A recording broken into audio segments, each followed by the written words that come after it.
Hello and welcome back to Frog Boy X1 Gaming and Mhm. Tech Reviews. I'm Andrew, and today I've got ErockOnTech with me, and we are going to discuss not just the difficulties and hardships of being a tech tuber right now, but a whole bunch of gaming stuff. We're going to be on here for a couple hours, so I'm going to let him introduce himself while I finish setting up the annoying stream stuff. Annoying stream stuff. Nice. Yeah, my name's Eric, but I go by Erock or Erock on Tech, and just like everybody else, I run a tech channel that's covers GPUs, CPUs, motherboards, PC building, PC gaming, all the things. Another one of those guys. we're a dime a dozen these days, man. We all love tech, Yeah. but at the same time, it's like so divisive and so toxic right now that you just don't even know Hmm. like what how do you cover that in this day and age without the immense Yeah. backlash that every one of us get. And it's like it doesn't matter what we cover, we're gonna be shills for everything. So it's tough. It's tough these Yeah. days for sure. Yeah. No, it definitely is. I mean, being a tech YouTuber, man, is something that's goodness. Like honestly, knowing everything I know now, and like, okay, in some regards, I've had way more success than I Yeah. ever thought I would have. And then in I mean, because I got a video that's almost at 1 million views. I got several videos that have several hundreds of thousands of views. I've gotten review samples from Yeah. Asus and other companies. Um, I've had some, pretty fat paychecks on a given month in the past on ad revenue whenever a video did really well. I've had a couple of decent sponsorships, although I usually try to not take sponsors because I think sponsors ruin Yeah. content personally. You're watching a really good video. It's like, oh man, here's a subject I'm interested in. He's delivering it well. And out of nowhere, there's a stupid ad Yeah. read about something. I try not to be that guy. Now, if I was actually doing this full time, I think I'd probably have to be more Yeah. open to doing that. But right now, because I still have a day job, I actually turned down a lot of sponsors. But with that being said, though, in some regards, I've had more success than I ever thought, and then in other regards, sometimes I'm like, man, I feel like I should be further ahead by now. I feel like I deserve more than what I've gotten. Um, why this person? Why not me? And so knowing everything I know now, if I could go back and start over, I probably would not have gone into Same tech if here. I'm being honest. Um, but whenever I started this, man, it was right around, COVID times and stuff. And back then, Yeah. everything was good. Everybody was home, everybody was online. It was very easy to get thousands of views. I mean, and everything was kind of there was what's the terminology I'm looking for here? There was enough Yeah. food for everybody to There eat at the definitely table, was. basically. You know what I mean? Like you could have 50 tech YouTubers and everybody talking about the same stuff, and Yeah. everybody was getting views and everybody was getting subs because everybody's at home watching it. And everyone was genuinely interested. I know me personally, if I was interested in buying a new GPU, I'm not just watching Yeah, for hardware sure. unbox. I'm gonna go through I'm gonna watch like 5, 6 different reviews on that because I know every reviewer is going to tackle it differently. One reviewer is going to mention something that another Yeah. reviewer did not mention, and I want to make sure I have the most information possible. And I saw that with my content. I would see people come to my content and be like, "Hey, I just saw the GM video. Now I'm watching yours." Or, "Hey, I just saw this and I'm watching yours." But I've noticed that that's died out, and a lot of that is obviously just because of how Yeah. terrible I the don't market think is, right? anybody's. Um, I can't I can't fault people, dude, for not watching when the market is this. I don't think the market has Yeah. ever been this bad. If you really stop and look at, I think this is worse than COVID. I think this is worse than the crypto mining boom. I really think this is probably the worst this ever been. Yeah. And I hate to say that. Like, I mean, really hate to it's say so bad that like recommending PS5 Pro is actually really easy right now because just how bad it is. It's crazy. I Yeah. like at the beginning of this generation last summer, I bought I bought all the cards. I just bought them all and started using them and stuff. And people just did not respond to that content at all. And, you know, a lot of it has to do. Okay, so I watched this Meta PC's video today. He put it up yesterday, and he was talking about like all the stuff. And obviously, you know, I saw them at CES, and so I was watching that, and I was like, yeah, dude. I mean, it makes sense. You know, I mean, obviously this guy wants you to buy his like pre-builts or whatever, but at the same time, like he's giving it to you pretty straight. Like the ability to buy and build your own PC right now has gotten so ridiculous in terms of like RAM and storage and stuff that it almost makes sense to just buy a pre-built right now. And so it's like trying to cover DIY products and stuff right now is very tough as a tech tuber. What is up, Bobby? Yeah. Monica. All the reviews, Frog, Silicon, etc., but only decide after. Yeah. Where's your RX 580 bros at? They are sleeping like a baby, loving their old game. No, I'm just joking.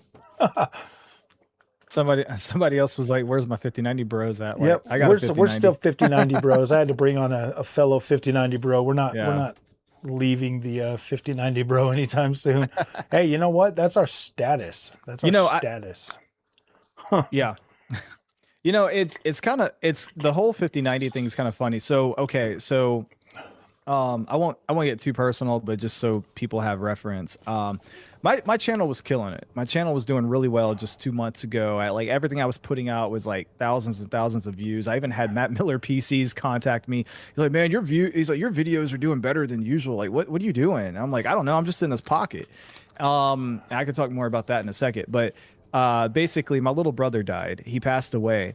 And so obviously I just shut down and I didn't upload for like 2 months. And so now, you know, coming back, one, all my content's not doing as well as it was. Like I'm struggling to get back in to the algorithm or whatever. But two, I come back and everybody's selling their 5090s. I mean, Silicon Steak sold his, Taekwondo sold his. My real life buddy is messaging me. He's like, hey, I'm about to sell my 5090. And it's like everybody is selling their 5090s. And honestly, if mine wasn't a review sample, I would probably sell mine too. I don't know. Like the thought of selling my 5090. It's like it took these guys on my channel freaking 4 years to convince me to finally buy a 5090, and I'm like, no, just keep it. You know what I mean? Like by the time I commit to something, I usually commit pretty hardcore. It's so the thing is this, right? Because like you never had a 4090, did have one, did you? For about a month. You did, and that's what convinced me to buy the 5090 because I like the MFG and all of that stuff on the 50 series. So I was like, oh, got it. So see, I still have my 4090 and I ran it daily until I got the 5090, right? And the thing is, it's like putting in the 5090 over the 4090, you don't see a night and day difference. The main, like the two main things you see is the fact that your power consumption just went up by another 100 plus watts, but also now you have this extra feature in some games called multi-frame gen, and it's like, how often am I going to use that? And like, I'm not going to lie, man. I mean, in single player story driven games, when you're using a controller, which I do game with a controller, I could turn on frame gen and it doesn't bother me that much. But I'm also a big believer in it's the principle. And I say this all the time in my daily life with my friends and family. I'm like, it's the principle of the situation. If you have a 5090, which is now going for regularly $3,000, in my opinion, if it's the latest and greatest on the market, you know, just a little over a year old, bro, you shouldn't be having to turn on frame gen in order to have a decent experience in the game. It should just I agree with that, you know, but I mean, like, I do give them a little bit of benefit of the doubt for like ray tracing and some of this stuff. At this point, you know, it's like, do I like it? See, that's the thing, man, because I could put most of these games at like medium settings and they look just fine. So it's low settings, they look absolutely fine. I actually did that with Forza Horizon, Forza Horizon 6 yesterday. I dropped it all the way to low settings and that looked awful. I was like, wow, this is the first game that actually looks awful at low settings. And I was like, what the freak, gets rid of everything. Yeah. I recently lowered Legacy of the Dark Knight, Lego Batman. I lowered that to medium. I was playing on the so I bought that game. Side rant on that. Legacy of the Dark Knight, honestly, one of the best games I've played in a long time. The game is awesome. My son and I have been playing it on the living room, PC, on the TV, on the couch, split screen with a 9060 XT. And it's been running great, but I've been running it on medium and it looks awesome on medium. So I definitely agree with you on that. But no, I mean, just at the end of the day, man, I'm a guy that's just really big on the principle of the situation. And you know, it's like, okay, if the 5090 is 5, you know, 4, let's just say 4 years old, right? 5090 is 4 years old, and now the latest and greatest games are, you know, requiring you to turn down some settings, turn on frame gen, DLSS. Fine, whatever. It's a 4-year-old card. But when it's the top dog, when it's the best of the best, it's the best that money can buy. Then it's like, why am I having to turn on frame gen? And the counter argument to that is, it's like, it's not the card's fault. You can make the argument that the developer didn't optimize the title, which we've seen that. You can also make the argument that everybody and their mom is just rushing the Unreal Engine. And so I know Unreal Engine takes a lot of strays. They're like, oh, you know, stop developing an Unreal Engine. My thing on that is very simple, right? I think 343 Industries, which is now Halo Studios, that's everything you need to know about the gaming industry in a nutshell. And here's what I mean by that. 343 Industries decided we're not going to use Unreal Engine. We're going to build our own engine called the Slipspace engine. Okay.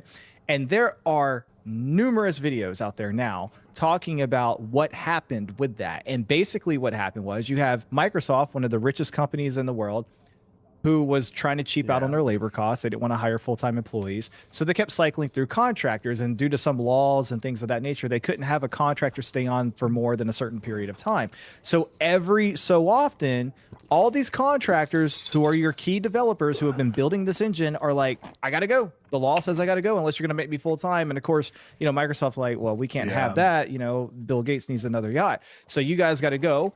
And so they ended up bringing on more contractors who have no idea what they're doing. So they're starting over from scratch, and you're band-aiding the entire thing. You're duct taping it together all the way through the freaking dev process. So at the end, you have this game that's built on this engine that is broken, buggy, and limited in all of its capabilities. And you have a group of developers who are trying to support it who were not there when it was started. So they don't even know the foundation. And so really, that entire roadmap explains why most dev studios are going with Unreal Engine, because what they've decided is, okay, it takes too much time and too much labor costs to build your own engine, and then you have the education costs of future employees. How about we just standardize and everybody go to one engine that the entire industry knows? And so that brings you down to something like Unreal Engine and Unity. The problem is Unity shot itself in the foot with numerous bad financial decisions. That was crazy. And so that basically took them out the market. So now everyone's like, I guess we're going Unreal. And almost like every major game coming out is being built in Unreal Engine, including the next Halo title. So so now the problem is, okay, if Unreal Engine, let's continue the train of thought. Let's say if Unreal Engine is the problem, hypothetically. Well, now that means every game coming out is going to be a broken, buggy, unoptimized mess. But that's not entirely true, because I think there are some games that actually do run okay in Unreal Engine. So I think it just comes down to a lack of developer effort and or education. Well, I got one quick question. Is it fair for us to say that the game is unoptimized if we're trying to run it at ultra settings, which ultra settings is normally developers trying to future-proof their games? So I mean, if you're trying to run it at ultra settings on the hardware of today, doesn't that is it fair for us to say it's unoptimized? Because for the longest time, ultra settings meant the future hardware is going to run it better.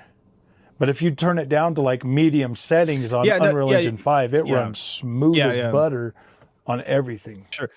Sure. Well, I got two answers to that. That's a great question, but I got two answers to that. So my first answer would be, again, going back to the principle of the situation. Like, if I'm the consumer, I'm the customer. It's like, dear company, I don't really care what you want 5 years from now. Like, I want to get experience now.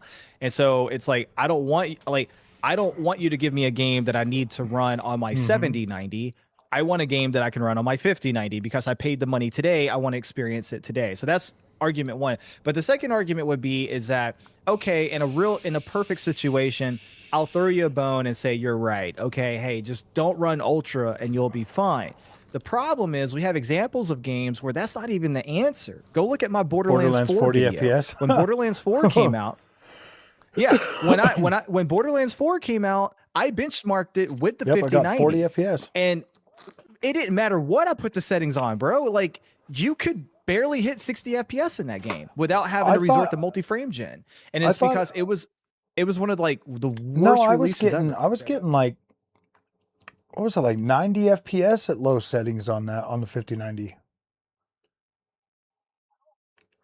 I don't remember the exact numbers. I mean, this was months ago, but I just remember it being absolutely pathetic given well, I mean, I just remember it being absolutely pathetic given, the level if we of were to go hardware, back to like the 10 series, before frame generation, before upscaling, before ray tracing, if a game came out on the 10 series, like top of the line 10 series, and you didn't get that much much frames, like your only option was to lower your settings to get higher frame rates.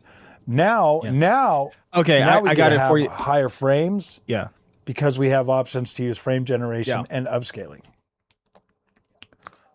Yeah, I got it for you. I'm looking at it right now. So 5090 native 4K. So that's no DLSS. That's no frame gen. Native 4K, medium settings. Average FPS is 75 with 1% lows at 55. That's pretty comparable to what I was doing. So, but what I'm saying is that's pathetic on a 5090 on a game that looks like massive, a cartoon. and it's Unreal Engine. It's Unreal Engine 5, and it's a massive open world, and they're not really that good at like something's broken in Unreal Engine 5 for that. I blame the engine for that, because like you get on something from like Ubisoft, like a Ubisoft open world game, and they run very, very well on the 5090. Yeah. So I mean, obviously there's something broken in that thing.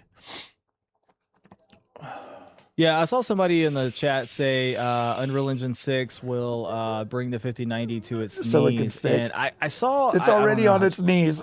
It's almost 2 years old. It's already on its knees. Yeah. Oh, was that? Yeah. Oh, was that Silicon it's already on its knees, man. Yeah, cool. What's up, man? Yeah, what's up, man? Welcome in. But yeah, so okay, so I saw a dev blog or something the other day. I saw a dev blog or something the other day that was talking about that going into Unreal Engine 6, they know the difficulties they're having with Unreal Engine 5. So they're purposely working supposedly on certain optimizations so that Unreal Engine 6 won't have the same problems as UE5. Now, will that happen? Probably Unreal not. Engine 4 was trash. Unreal Engine 5 is trash. I mean, it's not trash. I mean, it looks fine, but it's like this Unreal Engine is just a very unoptimized, like it's a poor experience on PC versus console. Yeah. Yeah. No, and the thing is, like, and I'm not here to defend or attack the engine. I'm just trying to have like an open discussion about it, because I do have people in my community who go out of their way. And I mean, like in my Discord, like I have people who have gone out of their way to defend Unreal Engine and talk about it's not the engine's fault. It's not the engine's fault. They just don't know how to use the engine. They're lazy or whatever the situation is. And I do think it's a combination of everything, right? I am a software developer. I don't work on games. I work on apps. But, and I'll be the first one to tell you, the software dev team is just like any other employment team across the world. You're going to have people that work hard. You're going to have people that are lazy. Every team is made up of that. You also have deadlines, right? I mean, and when the higher execs are like, hey, we got to hit this game by Q4 because, CEO needs his bonus or whatever. Well, hey, it hasn't gone to QA. Screw QA. We'll patch it in the new year. We've seen that happen 1,000 times. And then there is the whole education thing, right? Like, how many devs are properly trained on UE5? How many devs know how to properly optimize the engine and grab what you can grab out of it, And I don't know the answer to that. Like, I don't know, but I do think these are questions worth asking. I honestly feel like we are in the age of like it didn't really get horrible like it is toxic online until Cyberpunk 2077. They brought that game out in such a bad space on the PS4 and Xbox One that game, Yeah, like I with agree. everybody that was reviewing it was playing it on significantly better hardware, and nobody could have known. Yeah. And then everybody that bought that game on the base hardware just pretty much got ripped off. Yeah.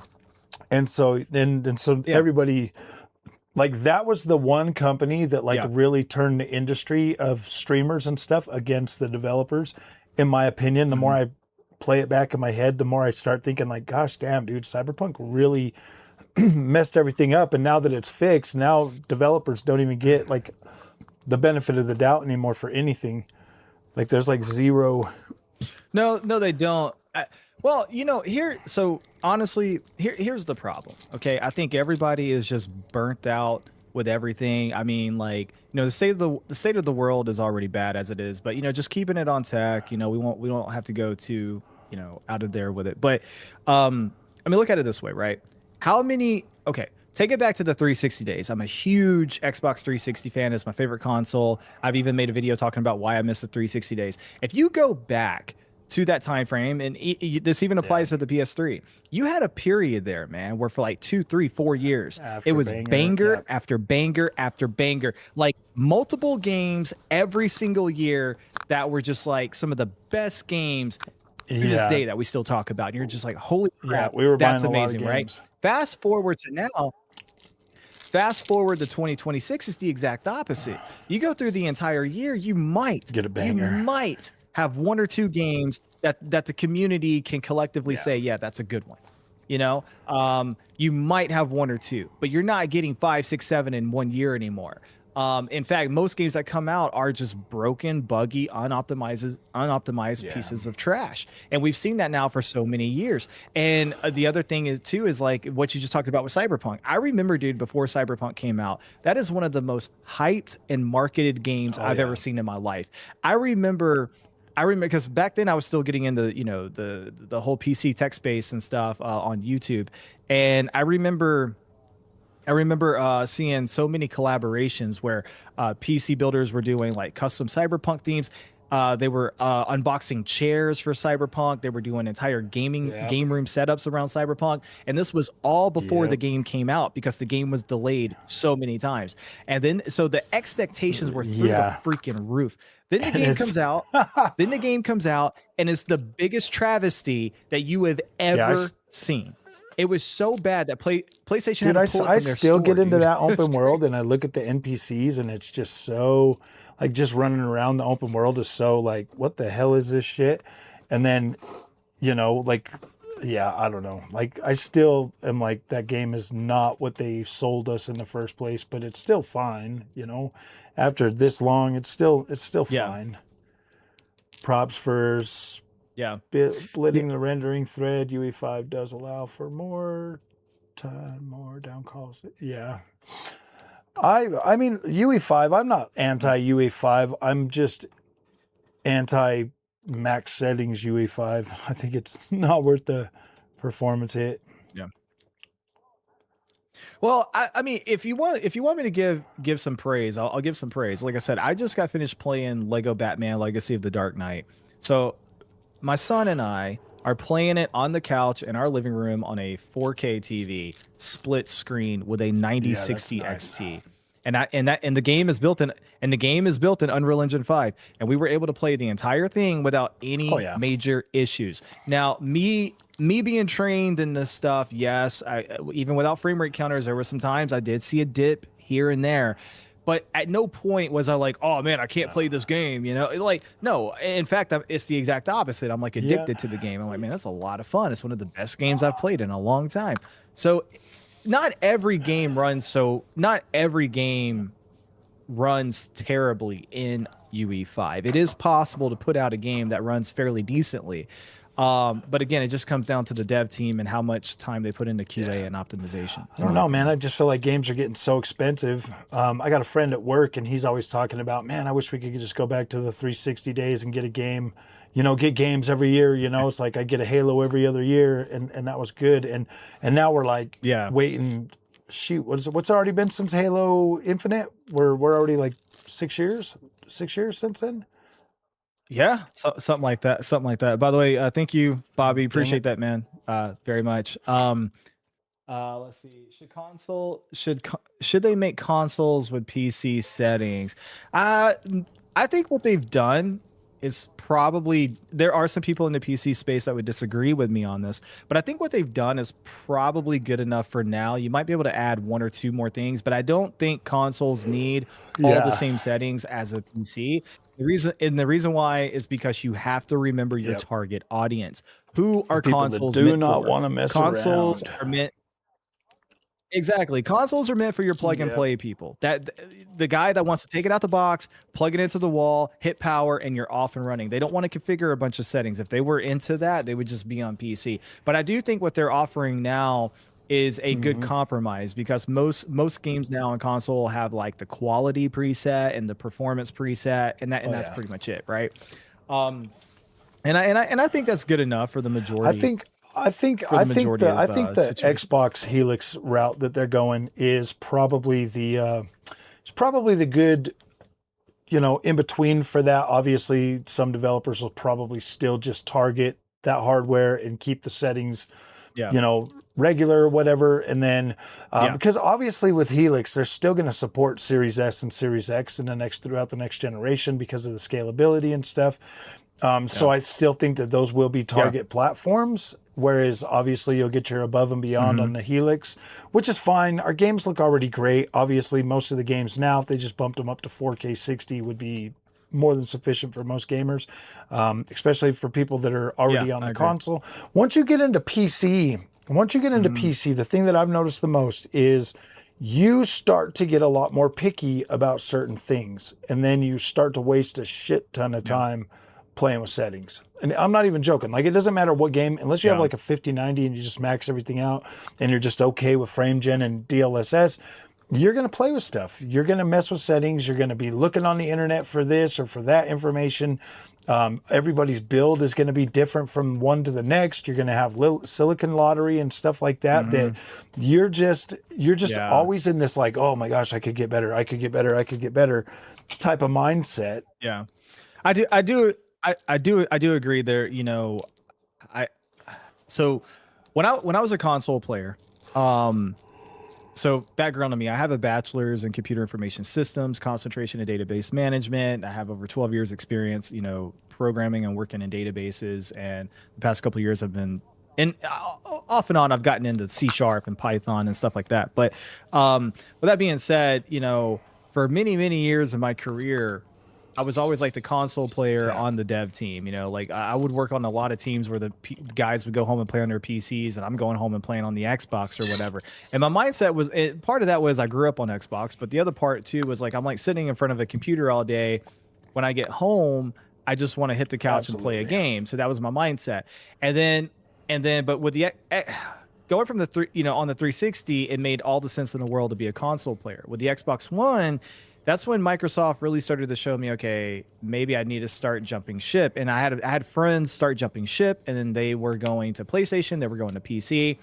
And the PC guys were constantly just like, this is why his PC's better.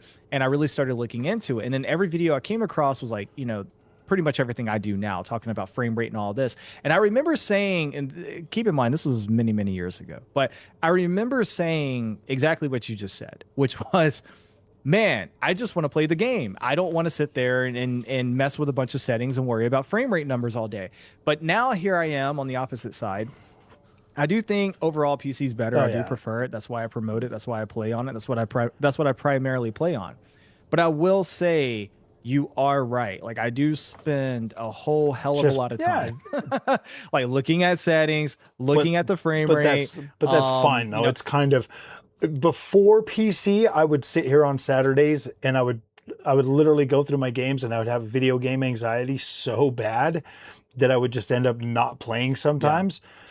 I don't have video game anxiety no more, because now I have tinkeritis, bro. Like, where I'm tinkering with everything, so it doesn't.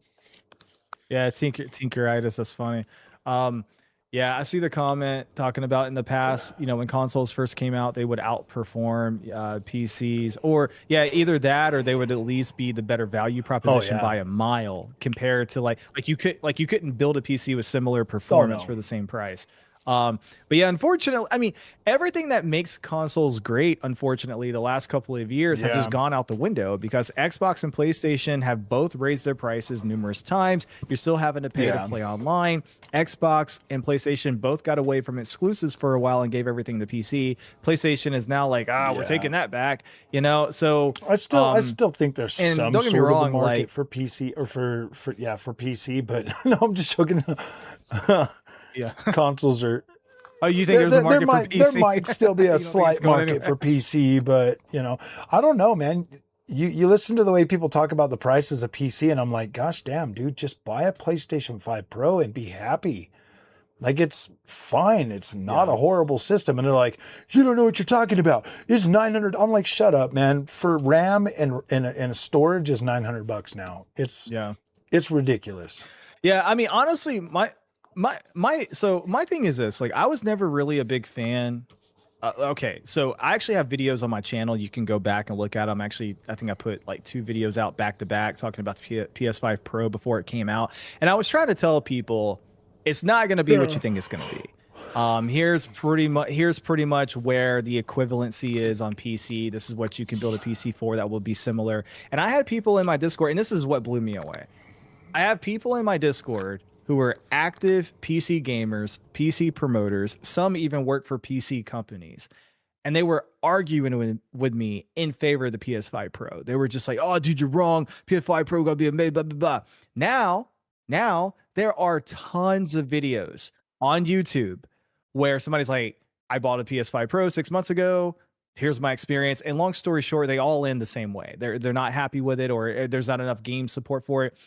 My thing is, like, go get a PS5, save that extra money. Like paying the extra money for the Pro, I just don't think it's worth it. Like if you can get a base PS5, do that instead, because it's going to get you 90% of the way there. If you can do a base PS5 with like a 1440p OLED monitor or something, as long as the monitor has HDMI 2.1 and it's 1440p, like I don't see a reason to get a PS5 Pro over that. Yeah. So if you're looking at like $900 for a Pro, and you can get like an MSI or an Asus or something like 1440p monitor, like a QD OLED or something, I would probably honestly recommend that, because you are still getting games that you're actually getting slightly better performance on base PS5 than you are Pro. But at the same time, a nice 4K OLED monitor with a PS5 Pro looks absolutely incredible at 32 inches. Yeah. Yeah, no, I do agree, but also that's because, like, and I got a video I'm working on for Asus is slow in the pipeline, but Asus has sent me this 1440p OLED. Now I have a 4K Asus OLED in front of me that I use as my primary. I paid for this; they did not send it to me, but but at some point recently they did send me a 1440p OLED, and I've been using it and working on it, and I can tell you, man, there is a bigger difference going from LCD to OLED than there is from going from 1440p to 4K. The OLED technology will make anything look amazing. It will take a very dull image and make it amazing. So I definitely agree with you, man. You can take a base model PS5, plug it into an OLED monitor, and you're good, have just a phenomenal image and a great game. When I first somebody was saying when I first noticed that, I was gonna say somebody. Yeah, go ahead. Somebody was saying the audio is lagging, but I don't know what to do about that. It's saying I've got an excellent setting right here. There's a bit of lag. Who's all getting lag? Every time we stream through Streamlabs, bro, I'm sorry. There's just issues with this. I need to find a better solution. Yeah, we're having to do Discord. Yeah, we're streaming. Yeah, he sent me the Streamlabs link. Yeah, we're going through Discord into Streamlabs, and sorry guys if the experience is not the best. I wish it could be. I wish YouTube would let us just do dual freaking people on there, and yeah. Yeah, I know at one point they were talking about doing that, and I don't know what the hell happened. Honestly, if they would do that and let us both stream right from our channel, You know, like you and me, Yeah. I'm streaming from my channel, you're Yeah. streaming from your channel to both of our communities at the same time. And then we just come together and It'd do be like a so joint. freaking Yeah, awesome, man. But absolutely. I don't understand why. Yeah, yeah, that would be awesome. But hey, let's get back a little bit to the title of the stream, the hardships of being a tech YouTuber. So tell me from your experience, um, okay, so what has been the hardest thing for you personally? Like you've decided, hey, I want to be a YouTuber. That's fine. I Literally think hundreds of millions of I think people out there that do. But you chose tech, and what has been your experience from that? Do you regret going into tech? If you could start over, would you do it differently? And just overall, yeah, what stands honestly, out to you the if I most? could start over, I probably would pick, probably just sim racing and games and probably move away from tech a little bit. Tech is very controversial, so it's been very tough. And obviously, the upstart price to tech, to buying the tech, to review the tech is pretty high. And especially right now where Yeah, it's even higher than it normally would be, it's pretty expensive. But once you start doing that, you kind of feel obligated to keep buying things. And so I only buy stuff that I want to use because I just don't have room to just keep buying a bunch of stuff and setting it in boxes.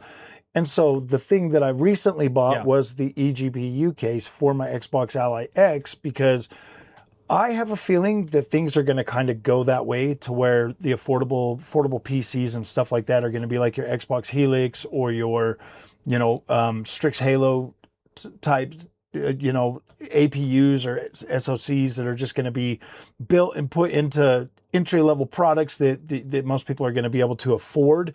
I mean, they're not going to be like super affordable, like sure. Yeah. $500, but they're going to be affordable compared to like your high Yeah. end desktops. And I just made a video talking about this, but I see like the medium space, like the mid-range space is going to be like this. I think it's going to be really messed up because obviously you're going to have AMD and Nvidia come out with their MSRP, but you're going to have AIBs that are going to completely jack them prices up to points where they're probably going to try to be like, oh well, it's this much for this. You might as well just buy the high end or something. I just see this. I just see this Yeah. gaming landscape where it's like, dude, I don't know if I can afford to keep up with next generation in terms of like buying the stuff, Hmm. especially if prices don't, especially if there's not products out there for the budget friendly or like people that are tied to a budget. Like some people just don't have the money to buy this stuff, and having this stuff thrown in their face Yeah. every Yeah. single day, it gets, they just tune out. They don't want nothing to do with it. They don't want to watch anything. But you need that community to kind Yeah. of help justify, spending the money. And so I think that's the biggest thing that I probably would Yeah. have maybe turned away from is the hardware, just due to the fact that Hmm. like the cost associated with it is pretty high. Obviously, I'm having an awesome time Hmm. using it all, but it's, if you're not Yeah. getting Yeah. the Yeah. return on investment, and the way I do my content is I don't chase like the popular things. I talk about whatever I want to. So my content rotates and changes so much that the algorithm, I rarely Yeah. ever get in the algorithm. And when I do, it's because I have a Best Buy freaking leak for a release date that's not even Yeah. anywhere close. You know what I mean? And Yeah. so, and even that, I didn't even So go out of my way to capitalize on when I could have. I could have stayed live. There's a lot of different things I could have done, but I just didn't feel comfortable because I didn't really know. But I've never had a Best Buy yeah. link like that not be legit. So I was like, gosh dang, man. Yeah. Hey, I mean, hey, I mean, you just reported what was in front of you, and unfortunately, it just didn't work out. I mean, it worked out for a hot Yeah. minute, but overall, it just, yeah, it wasn't there. Sorry, not trying to be on my phone. I was going to share the stream Oh out no, you're good. to a friend or two, but yeah, I mean, so Gaming my broke response nerd. to that is I make $100 an hour. I'm gaming um broke nerd. Oh damn. yeah. So great. What do you do for work? Oh, they're talking. I've upgraded everything. So here, okay. So here's my thing, right? I got so many things to say, but here's my thing with being a tech YouTuber. Okay, Here's what I've discovered. I was literally just talking about this earlier today, and I briefly mentioned it earlier, but I'll give you my full theory on how this thing works. Okay. So, two things. First of all, I do believe at a certain point, a channel can hit a status within the algorithm where the algorithm says, okay, bet he's safe, push it. He's a moneymaker. He's going to generate views no matter what. Push it. He's a safe bet. And I think that typically happens somewhere north of 100K. Because you get the check mark, they send you the plaque, you become official. I mean, it's even to the point, and I know you probably have seen this at this point, right? If you come comment on my channel, I'm not going to get any special notification for it. If I see it, right, I see it. If I don't, I don't. However, if somebody who has more than 100K subs comments on my channel, I get an instant notification on my phone letting me know, hey, yo, this dude just commented on your video. Like, it's a big deal. And that's coming directly from YouTube Studio. And that's because they have that, you know, that nice little check mark. So I do think at a certain point, it's possible. I'm not saying every channel is going to get this, because I've seen another tech YouTuber. I forget his name, but he quit. I think it's been almost 2 years now. I forget his name, but he had over 100K subs and he quit just because, like, he was basically not getting views. So it is possible to be in tech, have more than 100K subs, and still basically not be where you want to be. But my main argument is that nobody really knows how the algorithm works. We all know that.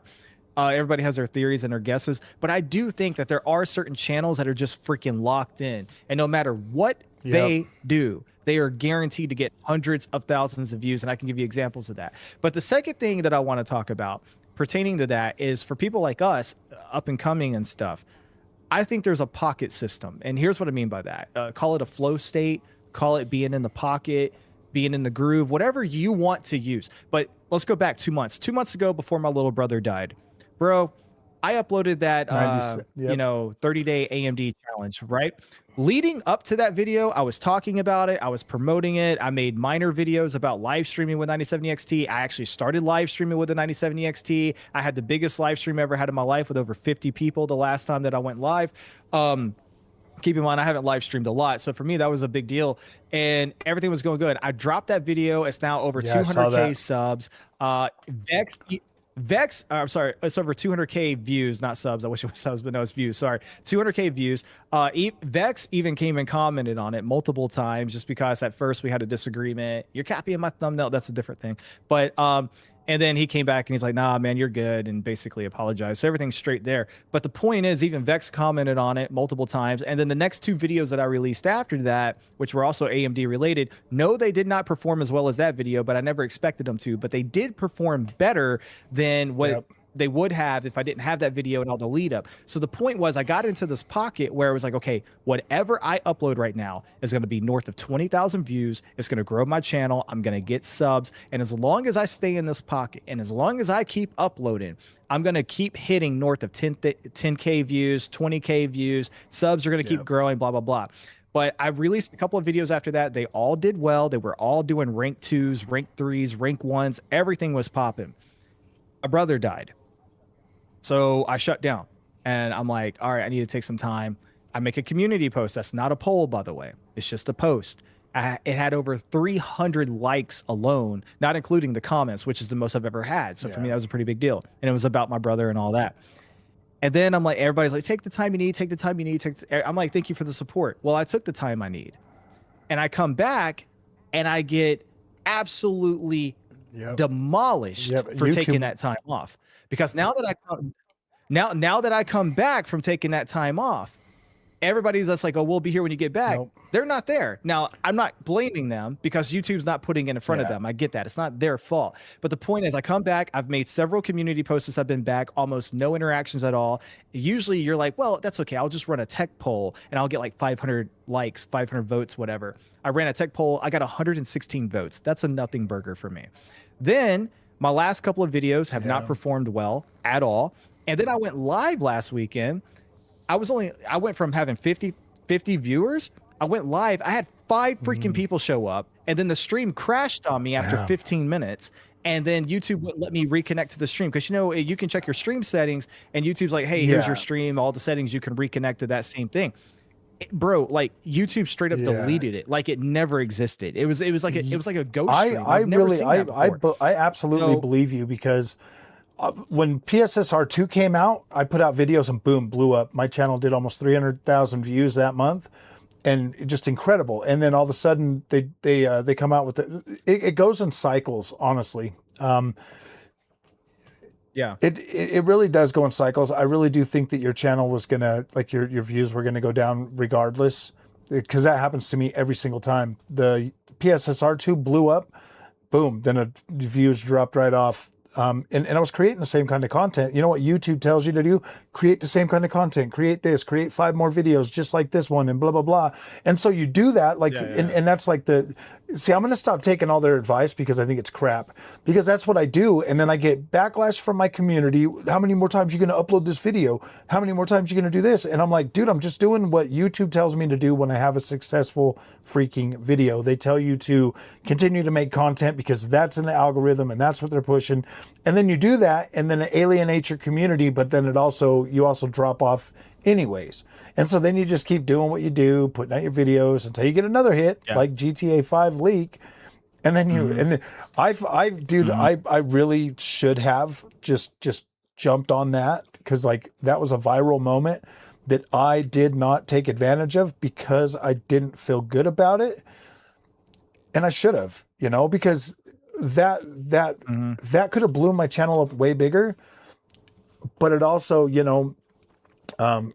it could have been pretty drastic too, like running out there overhyping people on something. Yeah. I just didn't feel like that, because I was kind of 50-50 on it. Like, okay, maybe it is going to happen, maybe it's not, so 50-50, 50-50. Yeah. Monday comes around, I get to be like, yeah, dude, that was awesome, man. I can't believe I had that. And then, not having it, it's just like, gosh, damn, dude, that really sucked. So, yeah.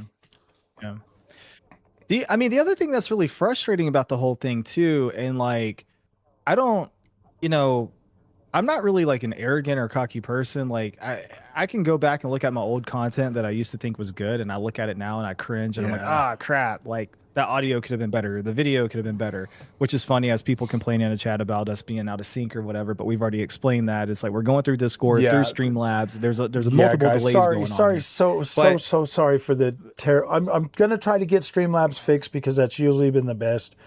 But yeah, dude, this really sucks that there's so much delay.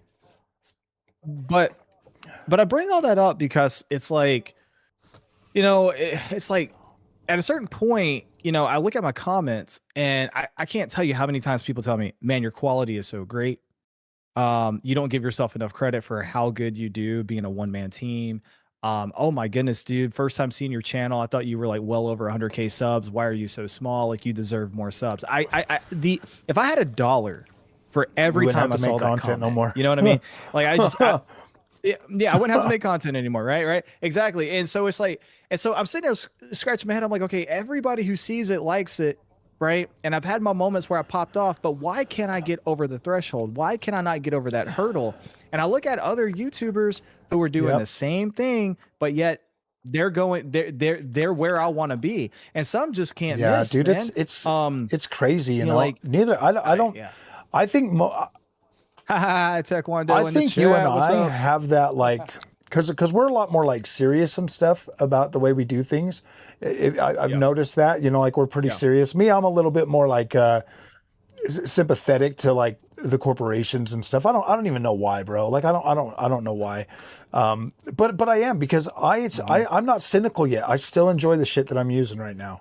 You know what I mean? Like, I still fully enjoy the products that I have right now. Yeah. So I'm not going to sit and look for negative shit to bash them for clicks. Like, I'm not going to do that. That's stupid. It's pointless. Right. Working with a company, them sending you free products and stuff like that. Like, I don't feel bad about that. Because all the money I've invested in this channel, it's like, damn, dude, it's kind of a nice thing to get a little bit of reprieve every once in a while, to where I'm not having to. And people are like, oh man, you should take the bag and stuff like that. You don't know how many times I've heard that. And it's like, no, dude, it's not about taking the bag. It's when you take the bag, you have to do things a little bit differently. And I refuse to let anybody have control over my creative channel. This is my channel. Yeah. This is my personality. I'm not going to read from a script, none of that crap. They're not going to tell me if they want to send me a product for me to review, to give that information to my community. Cool. But I'm not going to take their money for it. And the only way I would take their money Yeah. is if I was actively going to do an ad, you know, like a read out ad. But that's all it would be. It would Yeah. just be like, here's an ad for you guys. You know what I mean? And Yeah. And you clearly say this video is sponsored and by they want you XYZ, to like, you have to like send them your video, and then they'll send it back, like you were saying. yeah. That's another reason why I don't do many sponsors. Like I haven't taken an official paid sponsorship in over a year, and that's why. One, I believe it ruins content, and two, it's like I have a video locked and loaded and ready to go, and you're telling me I can't release it because your PR team has to nitpick the freaking 30-second ad. Yeah, read. dude, Like, get out of here. I refuse to do that stuff. I don't care how big I get on YouTube. I won't do that. And I would never quit my job either. You know, like there's a lot of people, like my company depends on me for my specific skill set. And so it's like, I can't leave them to pursue just doing YouTube. I wouldn't do that. Like that's just, I love YouTube and I love my community, and I've worked really hard to build this, but it's not one of those things where like I'm super money hungry or anything like that. I would, to be honest with my community, like I appreciate getting the free stuff way more than I would like the money from like companies to do like ad reads and stuff like that. I've had them say, hey, you know what, we'll send you this product and then we'll, you know, send you some money on like PayPal and stuff. And I'm like, I don't want your money. Just send me the product. If it's good, I'll cover it. If it's not, I won't. Yeah. I mean, honestly, I'm getting to the point now too, where like I get offers for free stuff and I'm just deleting most of it or saying no thanks. Cause I'm getting to a point now to where, I mean, I have more PC hardware than I know what to do with at this point. Well, it also, and I know everybody's going to be like, well, give it to me, et cetera. Like I need it for future reviews or future comparison data. But there is a time where like, you know, like I've helped out friends and family, and I've tried to make content on it. Like I've tried to do like the Jay's 2 cents thing or the whatever thing where it's like, hey, I'm building a PC for my friend or whatever. Nobody watched it. And so here's, you want to talk about the troubles of being a tech YouTuber? Here's the other trouble, right? So I've been going down this rabbit hole lately where I've been talking to my friends and I've been watching a lot of videos on YouTube that just kind of talk about, you know, nostalgia and things that like, I miss the days of old, like the 360 days or Blockbuster or whatever, right? And I heard somebody say it the right way, and I realized that's it. That's the problem. Here's the thing. If you want to be objective about it, as much as I love the 360 and have all these fond memories of it, the reality is I got one sitting over there that's totally fine working in a glass case. Why don't I hook it up? Well, I don't hook it up because most of the servers are down. The servers I can connect to are hacked and botted. It's going to be slow. It's going to be 720p. Like that's the reason why, right? Because I have better tech today that I can use, right? And same thing with Blockbuster. If you brought that back, as much as we love it, everybody would go to Blockbuster one time for the nostalgia trip, and then nobody would go back and then go back to streaming because it's more convenient. But here's what I say about that. Here's what I bring this up. The reason why, and I'm just saying this so I don't lose my train of thought. The reason why we all are like, man, why did things feel better back then, even if the tech was inferior? It was because it was a shared experience. It was a shared cultural phenomenon experience that everybody experienced at the same time. The problem today is that everybody has an individualized experience due to algorithms. Your Facebook feed will look completely different than everybody else's on your friends list. The same is true for Instagram. The same is true for any social media. The same is true for YouTube. And you might say, well, what the hell does that have to do with being a tech YouTuber? It has everything to do with being a tech YouTuber, because you used the word a while ago that I don't even know if I believe in when it comes to YouTube, and that is the word community. I don't think, like, you have 19,400 subs. I have supposedly over 35,000 or whatever. But do I really? Do you really? Do I really have that much reach? Do you really have that much reach? Do we actually have a community where if I drop a community post, 35,000 people are going to see it? If 35,000 people saw it, why do I have 116 votes? It's because I don't have that community. I don't have that reach. What I have is that at some point in the past, somebody said subscribe, and YouTube said, that's cool. We don't care, but we'll make the number go up for you because it's a vanity metric. Everything is individualized these days due to freaking algorithms, and the algorithms are constantly changing so that nobody actually knows how they work. And it's not fair the way it works. Like YouTube picks YouTube will pick its favorites based on whatever reason.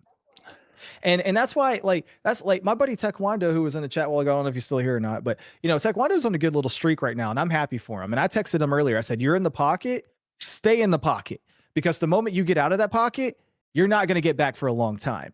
And then Danny's in the same chat, Danny Z Reviews, and Danny's like, yeah, dude, I got out the pocket and it won't let me back in. And now I'm struggling to get back in. And it sucks because Vex doesn't have that problem and never had that problem. Daniel Owen doesn't have that problem and never had that problem. Dude, those guys are industry plants. Let's just call it what it is. They're industry plants. They were planted in there by the industry to push stuff, dude. That's all it is, man. Daniel Owens with his teacher aesthetic, and then obviously, because both of them started off with AMD, and now both of them are pretty much just like, yeah, dude, they're industry plants.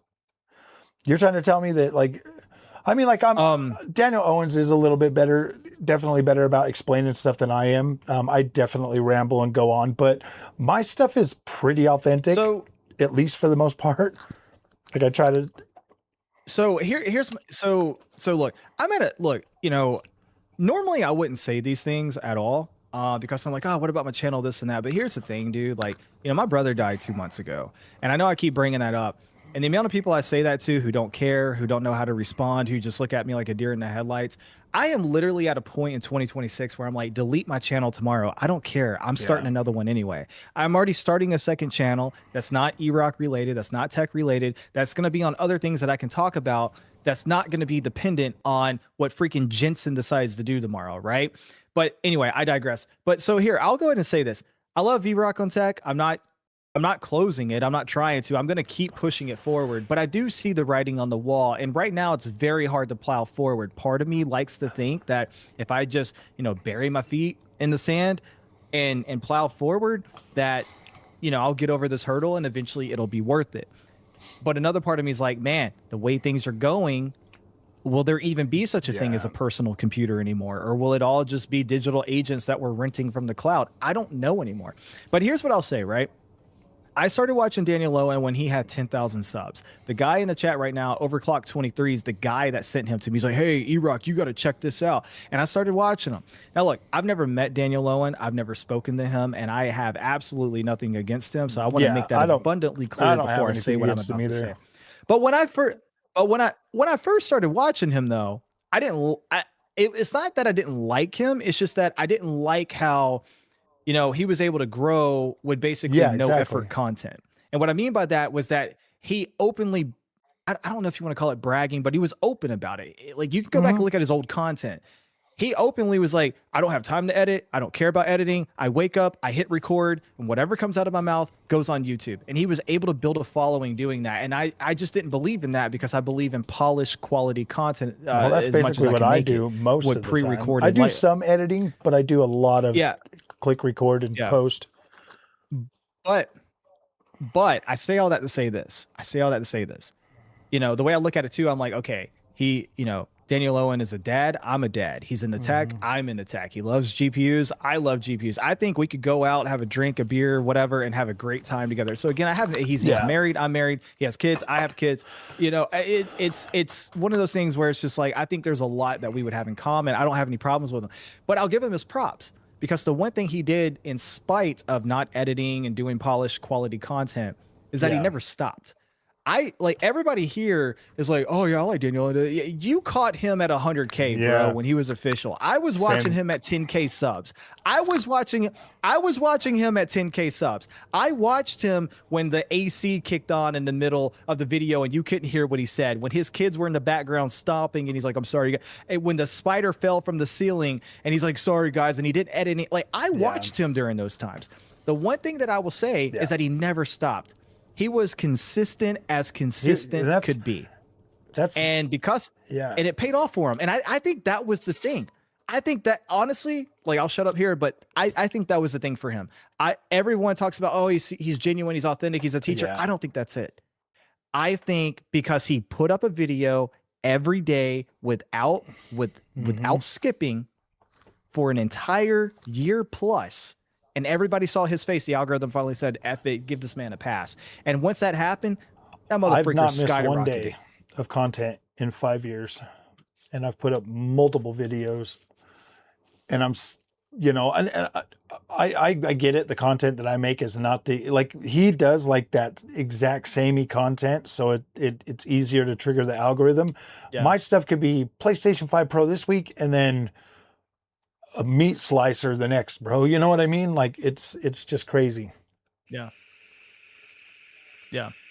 Um, so yeah, it's just, I don't know, man. It's just one of those things where like, yeah, I don't know. And I mean, like, you know, but again, I want to make it clear. I don't have a problem with Daniel and like I said, I think he was super consistent, and I think that paid off. And I think if I could upload every day for an entire year, I would probably have over 100K subs. But the thing is, and my wife has even gotten on to me about this. She's like, honey, she's like, you've got to just let mistakes go through on a video and hit publish. And I'm like, I can't. Like, if I see the mistake, I have to edit it. Like, you have to an extent, because that's your authenticity, bro.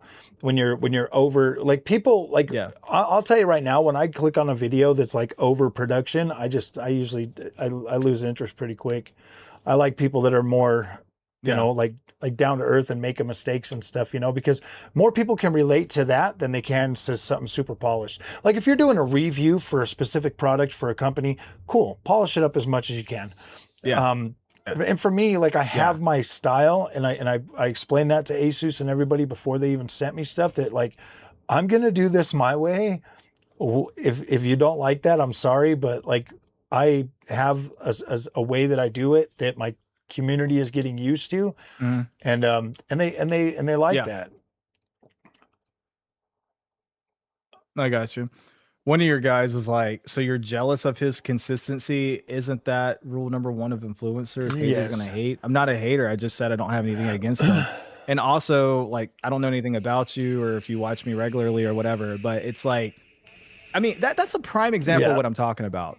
That's a prime ass example of what I'm talking about. Is I literally just talked about 3 different times how my brother just died and I took 2 months off. You try to be consistent. Do you have a sibling?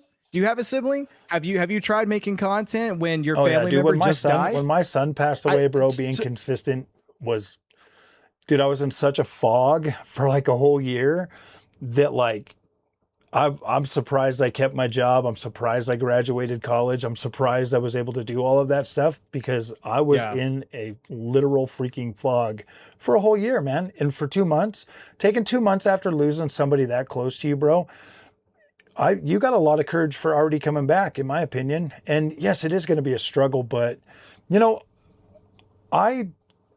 if I put out a video and 100 people watch that video, I'm grateful that 100 people, that helped 100 people. Because after April of last year, I don't know if you've noticed this on your own channel or not, but my watch time is higher. My revenue is higher from much less views than I was getting before. And so it's like, YouTube's actually finding like much better viewers for your content now that are actually staying engaged longer since that last update in April. So I don't know if that makes a difference for you or not, but it definitely keeps me going, because it's like, I do this for fun, dude. I do this as an outlet. I make good money at my job. I'm content with my job. I don't wake up hating my job or wanting to change what I do at all. I go to work, and I have enough money with what I do to buy tech and show people on the internet. And then they just tell me, oh, but you're so wasteful with money. And I'm like, no, bro, like I'm trying to help you not waste your money. And they're like, it's just crazy. Let me stop you there, because first of all, dude, I'm gonna be honest with you, bro. I had no idea you had a son who passed away. Yeah. I am so sorry to hear that. How many back years in ago 2010. That's why the channel's named Frog Boy X1 Gaming, because we had a picture of him. He was born with spinal muscular atrophy, and so we had this like Halloween costume for him. It was like a big frog costume with the big old feet and everything, and we got a picture of him like that, and so like Frog Boy just always stuck with me. So I changed my PlayStation and my Xbox, you know, name tag to that and stuff. And so when I started the channel, I was just like, you know what, I'm just gonna keep it that. And so that's why my channel's named the way it is. But dude, it was back in 2010. I was in college. When he was born, he lived for 7 months. We found out that he had spinal muscular atrophy after 2 months. He turned blue. We took him to the hospital. He would have died that day if had we not taken him. But from that point on, he was on a feeding tube. He was on a CPAP machine and everything.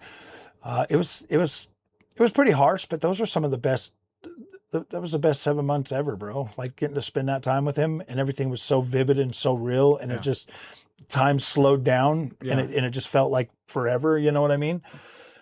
And so yeah, when he passed away, man, it was tough, bro. Like it was tough, and that's why, dude. I am so sorry, dude. I had no idea. I know that was a long time ago, but that's still that's awful, and I hate. I am so sorry to hear that, man. It's one of those things where it stays with you for the first year or so. It's like really vivid. You know, like I said, it was like a fog for that first year. But then life does what life does, and it puts things and opportunities and stuff in your way to keep going. And, you know, honestly, that's why my faith is so strong, man. My faith has grown so much, you know, since that point that, you know, as long as you have faith and everything is usually okay. It's just good. Yeah. Yeah. Thank you, Gil. Just to be clear. Oh, I was just telling Gil's things. Oh, yeah. Just to be clear, like whenever I was saying, like, have you ever tried to be consistent with a family member dying? That wasn't directed towards you. That was directed to the person in the chat who has coincidentally stopped responding from what I can see. But no, man, I am so sorry to hear that. Yeah, that was another thing I was gonna ask you about too. I noticed because like in your earlier videos, I didn't notice as much Christ stuff, and like lately I've seen like everything you wear is like Christ this, Christ that. So that's pretty cool, brother? Man. The world is really broken right now, and I do have a lot of faith, dude. I've never not had faith. And somebody in the community, he finds these shirts and send them, and it's like we're not actively preaching on the channel, but we're planting a seed, so to speak. You know what I mean? Yeah. We're making Christ cool again. So I got. Yeah. No, man. Hey, respect, bro. Like straight up, like mad respect for you for doing that. You know, maybe perhaps I should do it more. I don't know. So to be clear, so like, what you got there? Yeah, Jesus feeds 5,000 with 5 loaves and 2 fishes. Yeah, that's awesome. Grand Theft Auto. That's Grand dope. Theft Auto. Yeah, it's Grand Theft Auto. Yeah. No, and then you got your Star Wars shirt. Star Wars. Yeah, that's awesome. And I've got another one that's the Avengers, and there's like Christ, and he's like, and they're talking about how they're heroes and stuff, and he's like, well, this is how I saved the whole world. Yeah. Oh, that's cool. That's a cool shirt, dude. The lion and Jesus. I love that. Yeah. So that's I mean, awesome. like we wear these, you know, so that people know. And I'm trying to take my channel a lot more Christ-like, you know, honest and stuff like that, to where, man, sure, I look at games as, you know, God created man created video games, man created tech. It's like we're just here to enjoy each other's, you know, creations, man. And you know, obviously none of this matters, you know, at the end of your life here on earth. And so it's just fun, man. It's just fun. Oh, and I got the quality layering shirts. Yeah. So to be completely transparent, I'm a Christian. I gave my life to Christ when I was 8 years old. My family and I, we go to church every Sunday. I was baptized at the age of 11. I love Jesus, love the Bible. I'm Protestant, I'm not Catholic. I don't have anything against Catholics. I'm Protestant, just making it clear. But yeah, I mean, and a lot of people might be like, well, why don't you, you know, say that more on the channel or say it at all? It's like you're reluctant. And it's not that I'm reluctant. It's just like I started my channel with this whole like clean cut professional approach. And I was like, okay, it's like, I'm not going to talk about religion, but I'm also not going to talk about politics. I'm also not going to talk about the weather. I'm not, you know, like it's tech. And I try to be respectful of that because I've been a viewer of people where I'm like, oh man, I love this channel. This channel's awesome. This channel's awesome. I come to you for ABC. And then one day Trump does something you don't like. Now you're a politics channel. It's like, what? Like I didn't subscribe to hear this or that. Like I'm here for A, I don't want B, right? So with me, I'm like, okay, you subscribe for tech. I try to give you tech. But then the other side of I don't say that to challenge you or your position. I'm talking about me and what I do and why. But I have thought about that. I'm like, well, maybe I should put a little bit more of me in the whole aspect of YouTube, right? Maybe stop thinking so much like a big corporation Yeah, and trying to we be got clean enough cut robots, professional bro. and just We get got enough. down and dirty. We got enough Yeah. robots. No, right. Right. But then I think but then again, it's like, you know, I'm trying to actually grow the channel and make it successful. So how do you do that? Well, the only thing you can do, you research and look at examples that came before you. And okay, and I'm not saying I agree or disagree with the channel. I'm just examples. You look at Hardware Unbox. Okay, there's not a lot of personality there. It's just it's a professional channel. Same thing with GN. Jay's a little bit more clunky and over the top. Linus, you can't learn anything from him because he's the OG. So at this point, he can literally do anything and get a million views. So it's like you can't take anything from that, right? And then if you look at Daniel Owen or Vex, then you find out, okay, hardware reviews is actually not the answer. It's just news, tech news, and personality and theories about stuff. But even then, they're not getting too personal. Like you get surface level stuff like I'm a teacher, I'm a dad, which I've shared that stuff on my channel. But you don't really get into like faith and politics, right? So it's like I don't really know where the cutoff is there, right? And I think I saw somebody up here. I saw somebody up here in the chat that said something that I thought was really spot on. Kevin, and he said, to be honest, I've also seen successful YouTube channels that only post once a week, not even regularly. I don't think there's really an absolute way to understand really the algorithm. And I agree with that. And I'll even take your point further. There are channels that post once a month.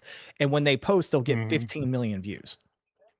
But that's because like the video they're making, right? They probably spent $1 million making it, you know? So I don't know, man. Like I said, that's why I kind of go back to like, you got the pocket system, but I also just think there's this system where at a certain point, YouTube says, okay, we trust them, let them loose. Because sometimes, man, like you could take any video on my channel that hasn't performed well. Take the 90s. I made the video today, the 9070 GRE, talking about that. It's picking up. It's going to get however many couple of thousand views it's going to get. But it was a slow burner. And after 8 hours, only had like 1,100 views. Like pretty pathetic in my opinion. But if GN took my exact video, I mean, literally didn't change a thing. I just gave them the file, said, here you go, bro. And they uploaded it to their channel, minimum 150,000 views. Oh, easy. Guaranteed. You can even put my face, same thumbnail on their channel, and they can see that it's not Steve. It's me. And minimum 150,000 I think honestly, so for if you're really trying to do tech, and this is just my observation, the AMD stuff does significantly better than the NVIDIA stuff. So if you really want to like dial down on it and build your AMD platform first and then talk about NVIDIA, that would probably work a lot better. But I don't know, man. Like I gave up on trying to figure out that whole thing. Like my highest video is like 60,000 views, and that was a game video. So I don't really go after like really high views. I mean, I've tried, but I would like some of my better videos are like me putting together a freaking gaming chair, man. Some of the highest watch time I've ever had. I'm like, wow, dude. And then on our second channel, like when we buy stuff, I bought a futon from Walmart and that thing blew up. I was like, gosh dang, man. Yeah. Dude, I got a video on my channel. I don't understand it. I did a review.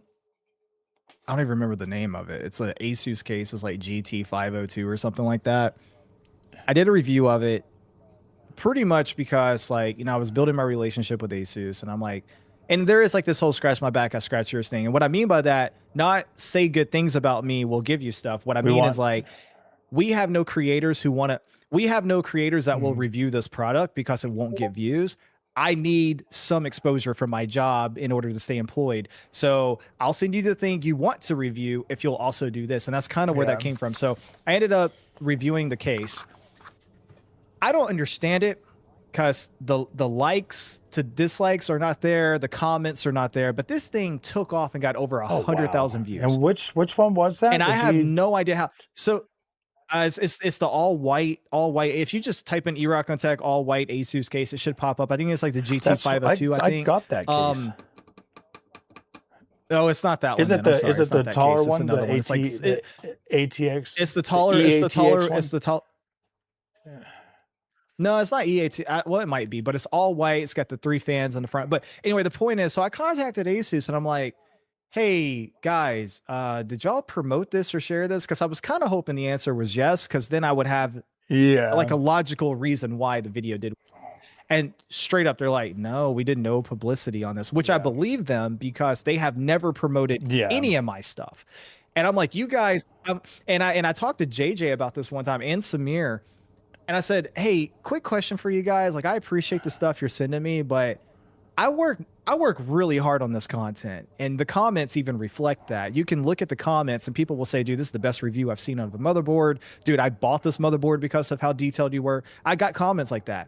Why will your company not put me on your homepage? You'll put all these other European and Australian YouTubers, but I don't see a single American on there. And they're like, yes, because the North American marketing team pretty much doesn't have access to the Asus website to get American creators on there, which is really freaking lame. So anyway, so I knew that they did not promote my video. So JJ came back and he's like, dude, that's just organic growth. Like that 100,000+ view video you just did, that's all organic on you. And I'm like, but normally when I do that, dude, I got like 1,000 comments. Like I think that video has like 100 or something. It's so weird. It's almost like it got botted into oblivion or something. I don't know. I wouldn't doubt it. Honestly, that just sounds realistic. Yeah, because I just covered the Asus Prime AP20. Did you do a build in it or? Oh, you're like super. Wait, you're like super fuzzy right now to me. What fuzzy? Am I still fuzzy? Yeah, like all pixelated, fuzzy. Hang on, it might clear up in a second. It might just be on Discord. I don't know if that's going to come through on the stream. I'm trying to look at the stream to see if it's gonna. I can hear you. Yeah, I can hear you. Because I just covered Asus's AP303, the Prime case. And it looks pretty good, but there's not a whole lot of views for it. I don't think anybody was. Let me see. Asus, wait. Let me see real quick. Yeah, I did Asus Tough Gaming GT302 is what it was, and it has 101,000 views is what it has. And yeah, that to this day, bro, like I'll never understand why that got 101,000 views. I'll never understand it. That's crazy wild, man. I don't know. I just okay. They're saying stream is fine. Okay, as long as you guys are happy, man. I just want you guys to love us. No. I'm gonna put this video out. Yeah. So yeah, I mean, and the thing is, like, I want to make, I want to make genuine content too. Like, I'm getting to the point now where it's like I'm very selective on what I agree to accept or review, because what I've come to realize when I first started, my mindset was, man, if I could just get review samples, I'd be so happy. And then you start getting review samples and you start to realize, oh man, I was happy to get this. And then you unbox it and play with it and you're like, it's just a blank, fill in the blank. And then you're like, but man, I already agreed to accept it. Now I got to freaking review it. Like, and I've done that. So now I'm like much more cautious about what I decide to accept, because I want to make genuine content, and he's talking about the changing of the guard and stuff in the comments over here in the chat. He's like, just basically complain about, hello. And he's just, talk about, complain about the companies and the prices, and, just keep complaining and you'll grow. Yeah, that's the thing. Like, I don't want to do that. Like, I don't like, I'll be honest, dude. I don't know how GN makes the content they make without burning out. Yeah. I don't get it, because when I've made negative videos, like I've done my rant videos, every now and again it's needed, not even just for the whole, like, I need to get views or whatever, but like literally it's like, no, I'm passionate about this. This is bothering me. I'm going to make a video about it. By the time I make that video, I am so depleted, because so much negative energy went into filming it, that by the time I'm done, I'm like, oh my, like, I just feel freaking drained. I have no idea how, like, and the thing with GN that drives me crazy is like, okay, Gamers Nexus. Okay, first of all, what does that even mean? Second of all, it makes me think, okay, it's a gaming channel. You get on there, there's nothing related to gaming, hardly anything related to gaming hardware anymore. It's basically investigative journalism. and everything's negative. This is how bad this is. You'll own nothing. NVIDIA bad. Asus bad. Fill in the blank bad. So, and I had somebody come to me one time and say, you shouldn't buy that product Because or use Gamers that Nexus, product because I'm Gamers just Nexus like, gave it a bad review. And and you know what my response is every time, and they never have a rebuttal. You want to shut somebody up, this is what you tell them. The next time somebody comes to you and says, "Hey, Frog, you shouldn't use X product because Gamers Nexus said ABC," you should say, "Can you give me a product that Gamers Nexus has actually praised and highly recommends?" And they'll be like, The truth is, there's a couple of products that Gamers Nexus is okay with. The thing is, even whenever they do a positive review, it comes across very monotone because they're so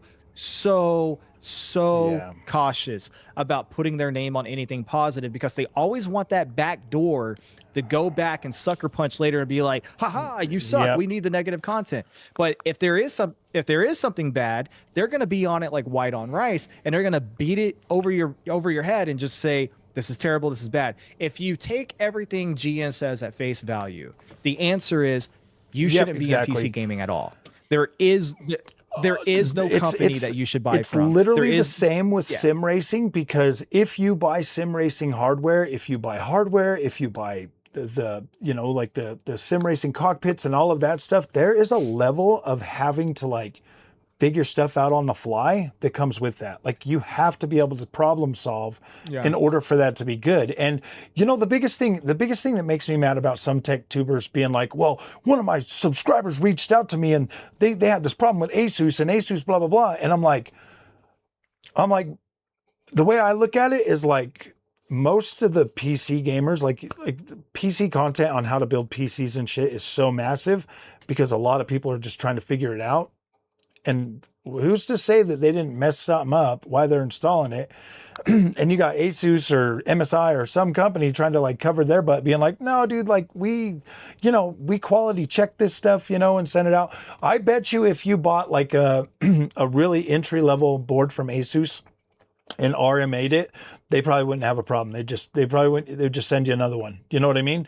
But when you start getting into like the X870Es, or you start getting into the Crosshairs or the higher quality boards that they do a lot better QA on, that's when they're starting to be like, nah, man, like, what did you do to this board? Because we check these things like really well before we ship them. Yeah. And so, oh man. Yeah, dude. Here's my thing. Like, and this is coming from a guy who has reviewed a lot of Asus stuff, and has had a lot of Asus stuff sent. So, hand to God, Asus has never paid me a dime. They have never officially sponsored a video. They've never given me a penny, but they have sent me a lot of products. So then the counter argument is, well, they're paying you in products, blah, blah, blah. Here's the thing. I'll stand on this, right? Asus should honor their warranties and take care of their customers. And if they're not doing that, then shame on them. And I say that for every company out there. But just as much as you can point the finger at Asus and say, well, this person claims they made a claim and Asus denied it. You can make the same claim about any customer, any company out there. I have a Bamboo Lab A1 3D printer. It just broke on me.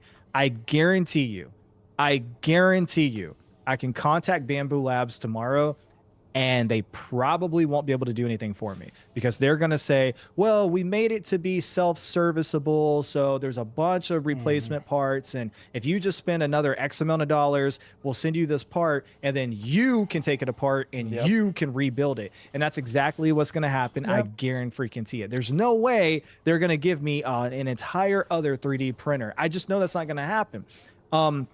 That's one thing I'd point out. The other thing I'd point out too is, on the Asus side, is I do think that Asus is a little bit on the pricier side. For some reason, somehow, some way, you could take take their basic Prime model, which is still a really good GPU. But if you take that and compare it to like MSI's equivalent, somehow, some way, Asus always finds a way on every landing page to be just $10 more expensive. How the hell does that happen? Like, that's not by accident. That's not by accident. That's by design. So, and I mean, and I've tried to talk to Asus about it. No, my dog did you cut out or decided to something? come Oh, in. yeah. Got it. And honestly, I've tried to talk to Asus about it. I have. And I'll just keep it 100 with you, man. They're basically just like one marketing rep is like, I can't do anything about it. I agree with you. The other marketing reps like, I don't really want to hear about it. You know, like I stand by our prices. Our products are the best. Blah blah blah. And you know, so it just depends on who you talk to within the company. But also they're marketing reps, so they can't really do anything about the pricing except give feedback to their superiors, who probably won't care. But the other thing I'll say about it too is that Asus has the sell numbers to back it up. One thing I try to remind my friends of is this: we can all complain about the $9 latte at Starbucks, but if nobody was buying $9 lattes, Starbucks wouldn't offer $9 lattes. They only continue to offer it because they have the sales data that says, "Hey, this exactly." I mean, I think most of these companies, I mean, they have a bunch of products that are entry level stuff, obviously, and that's the stuff that like usually makes them pretty good margins, but they don't crank out as many X870 boards as they do like the lower end boards. You know what I mean? Like there's just not as much. So they you know have to make their money on that stuff too. And I don't, you know, I buy what I want to buy. Yeah, dude, it's just crazy. I just think it's weird how in the PC space people are like, don't buy pre-builts, they're trash, and then everybody's telling you to buy like bottom entry level stuff so that you can compete with a PS5 Pro. I'm like, dude, make up your mind, guys. I do. So yeah, we could talk about that for a minute. So pre-built versus DIY. So I will say this: overall, I do have a problem with pre-builts, and I'll tell you why. My first main problem is that, you know, some are good, but most are not. So you have to really do your research, and you have to really know what you're buying before. Like you can't just pull up any pre-built company and say, throw a dart at the wall, wherever it lands, I'm going to buy that one, I'm going to be okay, because chances are you're probably not going to be okay. And pre-built and custom built are two different things. just so everybody knows. Yes. Custom built from Meta PCs versus and then pre-built from Cyber PC or whatever, Cyberlink. Yes, exactly. The other thing too is I had a friend who wanted to get into PC gaming. This is a true story. I filmed a video on it, never actually released it or edited it. I still got the footage. I need to do something with it. But I had a friend who wanted to get into PC gaming coming over from Xbox. He was a diehard console player and really had no interest in learning how to build a PC. So he asked me to help him find a pre-built. So I helped him find a pre-built. Two things were true with that. First thing is he got the pre-built, and he got it from Best Buy. Is probably, I forget what it was. Might have been Power PC or Cyber PC, whatever. But I think those are the two that they iBuyPower. Well, iBuyPower, Power PC. Yeah, they have a lot of that stuff. Yeah. So it shows up. So the PC shows up to his house, and he's like, "Hey, can you come take a look at it?" I get there. Two of his fans are not even connected. And this is a guy that bought a pre-built because he doesn't know how to build a PC and doesn't want to know how to build a PC. So if I didn't get over there and check his fans would have never worked.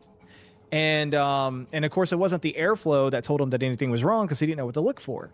It was the fact that he knew, hey, I'm supposed to have some lights over here and it's not lighting up. What's wrong? So I went over there to investigate RGB, and it turns out I'm like, well, your fan's not even connected. That's crazy. That's why.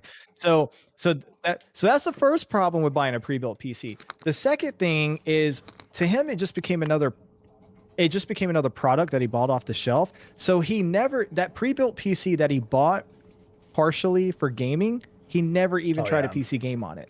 So fast forward 3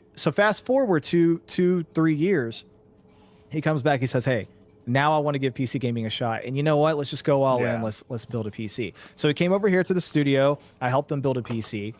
And you know what? One, he actually knows something about it now. Two, he's not afraid to touch it. And three, he actually games on the PC. So my thing is this, man. I think there's a lot to be said for actually building the PC. Now, look, if you can truly get a better value proposition, I think buying pre-built, by all means, right now you're at a spot where buying a pre-built kind of just makes a little more sense. I'm still saying buy from a reputable company, though. I'm still saying, you know, get something that's good, you know, spend more money. If you buy the bottom entry level stuff, you're going to get you're going to get the cheapest motherboards and power supplies and all of that stuff, because obviously the RAM prices are so high that they are going to cheap out even more on all of that other stuff nowadays. Junior. Yeah. They're going to cheap out more. Oh, I'm going to mute this for a second. Yeah. Yeah, sure. It's like I'm a mute. Yeah, you're like, I'm gonna mute it for a second, and then all I hear is Junior. Yeah. Muted that. Yeah. How the hell are you guys still hearing me? Like, what else am I coming through on? Logos on pre-builts turn me off. I get that entirely. I definitely Discord. Well, I can hear you. I don't know if the chat can hear you. Junior. Hello, yeah, boy. I recommend DIY if you buy your parts on Micro Center. Yeah. So I'm fortunate that is a good because point. I'm sorry, guys. I forget about that. Micro Center lovers, you do get. Man, I'm sitting here like muting this thing to tape to hit my vape, dude, and it's still. It's all good. So I'm lucky. I live in the state of Georgia. We actually have 2 Micro Centers here, but I just use the one that's closest to me. But it is nice having that second option. And I do wish that there were more Micro Centers, because it does piss me off. I got people in my community that get all salty because they don't have a Micro Center. And so they try to tell me that it doesn't count. And I'm like, they have 29 stores across the United States. I mean, I get that it's not like a Walmart or a Best Buy or something, but that's not like a local mom and pop shop. You know what I mean? Like that counts for something, you know? So I do think Micro Centers should have more locations. I do think Micro Centers should also offer shipping, and they don't. So yeah, I guess it is that one. It's saying that it's connected to that. Maybe I shall unplug it and see if that works better now. Can you still hear me? You got one 5 minutes from you. That's pretty awesome. Yeah, I can hear you. You got one 5 minutes from you. That's awesome. Yeah, dude, I can hear you. I've got some other microphone. This whole stream's going to be a Verizon Can you commercial. Hear me Can now? you hear me now? Yeah, I don't know, man. I don't know what's going on. I don't know where my sound's coming from.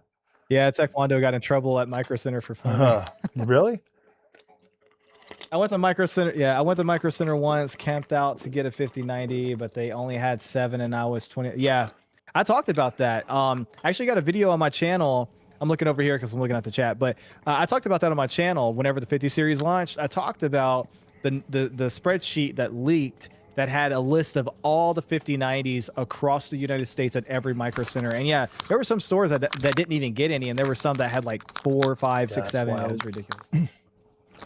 I just don't know if. Oh gosh. It might take a little while for Taekwondo to type all that out, but since he brought it up, I can elaborate for him because we're in a group chat together. Basically, I mean, Taekwondo does great content, and I do love like how he's able to film himself on the go and stuff. So I'm assuming he was probably filming something in Micro Center for a video he's working on. Long story short, manager came over being a douchebag. Oh, you can't film in here. And the thing is, he had filmed in that same location previously with no problems. And it's just, for whatever reason, manager just wanted to pick a bone about him filming, so he had to turn off the camera. So that's pretty much the story. I wonder if Best Buy would let me record in there.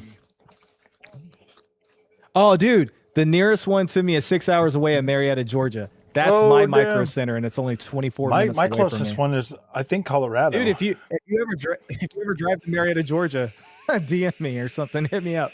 I can meet you at Micro Center. That's crazy. Honestly, if they should open one here in Utah. I don't know why they don't. They do a lot of business there. Yeah. I agree.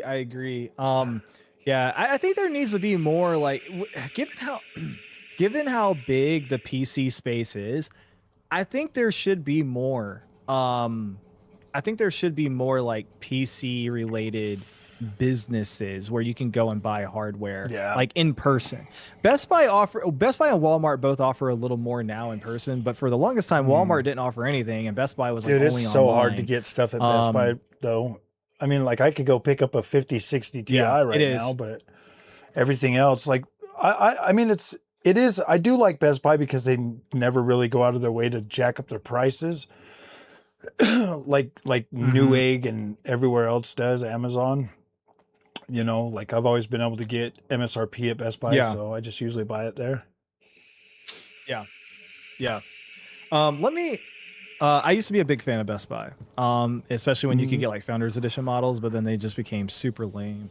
Let me ask everybody who's here in the chat. So right now, when you watch, I don't want to say YouTube content in general because that's too vague. And like I said, we all have our own little bubble and algorithm of different things we like. But when you're watching tech content, right now, given the space, are you mostly watching based on the subject matter of the video of the hardware, or are you mostly interested in just the creator in general and wanting to support? I'm just curious about that. And if you are watching on the subject matter, what's getting you to click? Are you wanting to see GPU benchmark numbers? Are you wanting to see CPU benchmark numbers? Are you wanting to see PC builds, troubleshooting videos, fix or flop? Like, what are you looking for? I think I actually got my 5090 at Walmart for $10 under MSRP. That's a W. honestly, Go I think that most people, because when I open my YouTube, I just see all kinds of stuff on here now, like creators with no views, people I've never even seen before. Like Mix, my mother told me. I mean, like Origin, M80, Skynet. I don't even know who some of these guys are, bro. So honestly, man, I think shorts. I mean, yeah, I do upload shorts because like you kind of have to, but shorts really, really freaking ruined YouTube because YouTube was so like, okay, let me dial it back, and I may get some people a little pissed off at me here. Thank you, Ahmad. I don't like Fortnite. I don't like Fortnite, and I don't like TikTok, and I think both of those contributed significantly to the downfall of our society in general, especially in the tech space. With Fortnite, I swear there's more kids than ever that have ADHD who can't pay attention to jack diddly squat. But on top of that aside, Fortnite also ruined the gaming space because everybody wants to be like Fortnite. Call of Duty never had Warzone until Fortnite blew up. You understand that, right? Call of Duty was your classic team deathmatch, domination, boots on the ground. I'm so excited. That was your classic. That was your classic Call of Duty until Fortnite blew up, and then they invented Warzone. And now, and you're like, well, just don't play Warzone. Okay, that's fine, except every gaming creator who's also streaming on Twitch, all they want to do with Call of Duty is just stream Warzone. They don't stream Team Deathmatch. So, and Call of Duty is just one symptom. I mean, every other genre, if it wanted to become a live service game, offer season passes and battle passes, like it ruined everything. But then TikTok also ruined our society as a whole because it started killing people's attention spans. And so YouTube is like, oh my goodness, we're losing viewers, money, CEO needs a new yacht. What are we going to do? Well, we have to offer short form content now. So now here comes YouTube Shorts. And the problem is YouTube Shorts absolutely, it ruins everything that's good about YouTube in general. And that's because if I put out a short and if it does well, which now that's very rare, but if it does well, okay, I got some views and some exposure on my face and maybe a few new subs. I didn't make any money though, because shorts don't pay jack diddly squat. And the subs I got will probably never watch my long form stuff because if they found me on shorts, they're not looking for long form, they're looking for short form. So really it's kind of like a double negative. But I mean, like, but at the same time, you're told like you need to do this. So so that's where I'm like, I don't know. I really struggle with shorts. That. So that I do shorts really every once in a while, but not a lot. Yeah. Whoa. I guess he's talking about you. Thank you, sir. I'm addicted to your channel. You're my number one source when I consider buying a hardware. Get your okay first, I swear. Your opinion 100%. My opinion is just my opinion. I buy stupid stuff and I like playing with it. Shorts have been taking over. I like hardware news. Shorts have been taking over a lot of the homepage, especially on your phone. Like when you jump on there, like if you look at it, it starts on shorts and then you get a couple of long forms and then it's right back to shorts, long forms. And seriously, I've been clicking on shorts pretty often on my own thing. So I'm like, I'm part of the problem. I'm part of the reason long form is dying. Gotcha. Yeah, I mean, so what's happening is YouTube is now being polluted by people who only want to watch shorts versus people who only want to watch long form. So now you have a segregated audience. Furthermore, the people who do watch shorts, it hurts their attention span. So if they do try to convert over to long form, it makes it harder for them to enjoy the long form. So then they click off. So then it hurts the creator's watch time, which then hurts the creator in the algorithm. So again, just a lot of bad stuff. And then again, whenever you go to the homepage, you used to have just an entire page of long form videos. You now have like a row of full videos followed by 1 or 2 rows of shorts followed by another row of videos. And depending on certain sites, you'll even have a row of flash games now, which is freaking ridiculous. If me and you, and then your subscription so box say basically you, doesn't me, matter. and like Daniel Owens and maybe a couple of the other channels got the 9070 GREs, okay? Say you and I were quick enough to get our videos out first and would start getting the views on them. As soon as one of the other guys drops it and their video surpasses our views, our videos get buried instantly. Like they don't even pop on the feeds no more. Oh, I got one worse for you than you are right, but I got one worse for you than that. Taekwondo is still in chat and he can attest to this because he was in the group when I was proving this to him and Danny Z. So Asus has sent me the 9070 and 9070 XT at the same time. And I met with them and we were talking about strategy because we all knew I'm going to release this thing on embargo day, like hardware unbox, GN, like literally I'm releasing it the same day. And we all knew like I'm going to get buried because I'm little old E-Rock that nobody cares about with no exposure. So I'm going to get buried. So here's what we're going to do. Everybody's going to focus on the 9070 XT.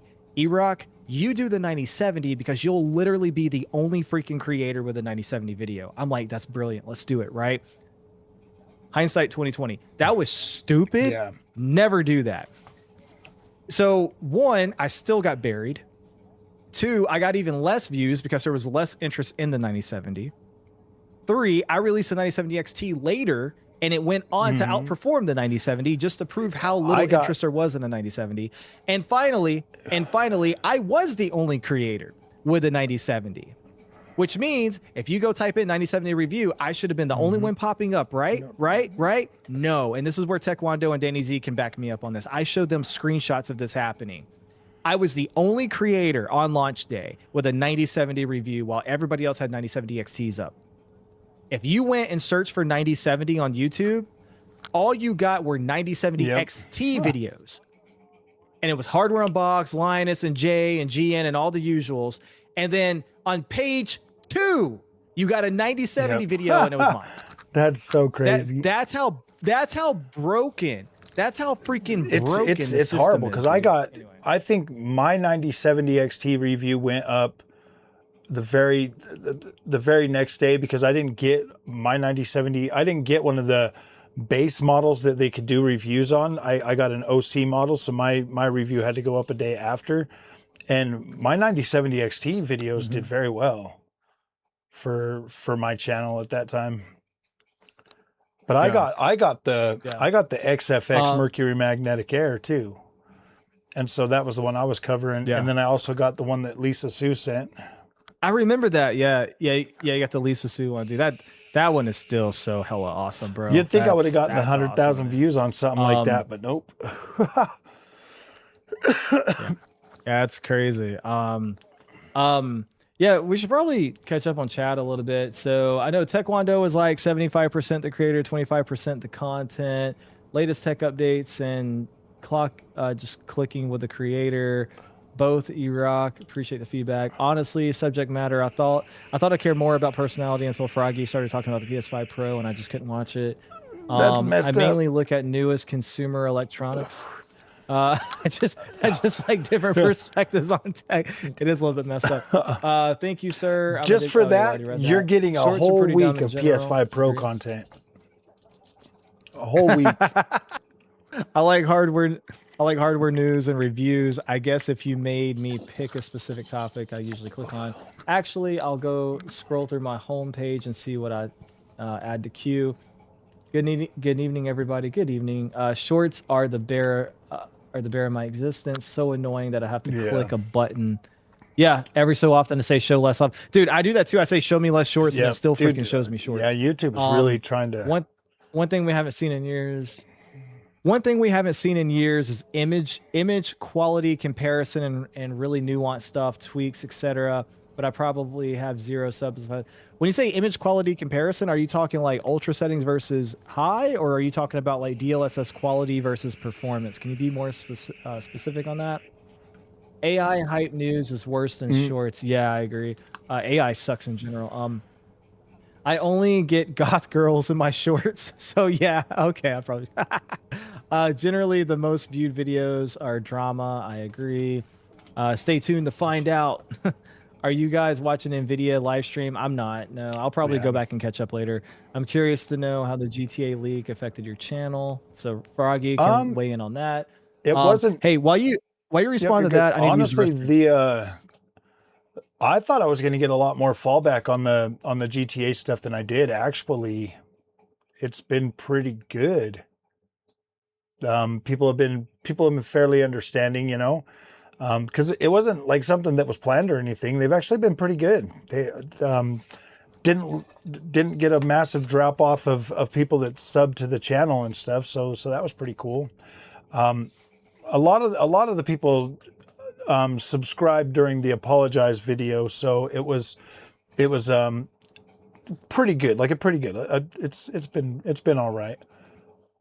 I'm thankful that I'm not known as a leaker channel now, to be completely honest.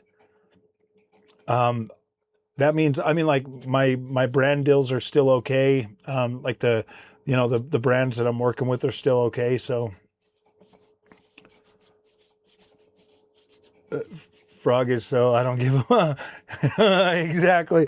I don't, dude. I will never feed in, and the thing is with me is I will never submit to just being like every other content creator. I go off my experience. I mean, yeah, I do care about facts and everything, but at the same time, it's like my experience is what I'm going to bring to you.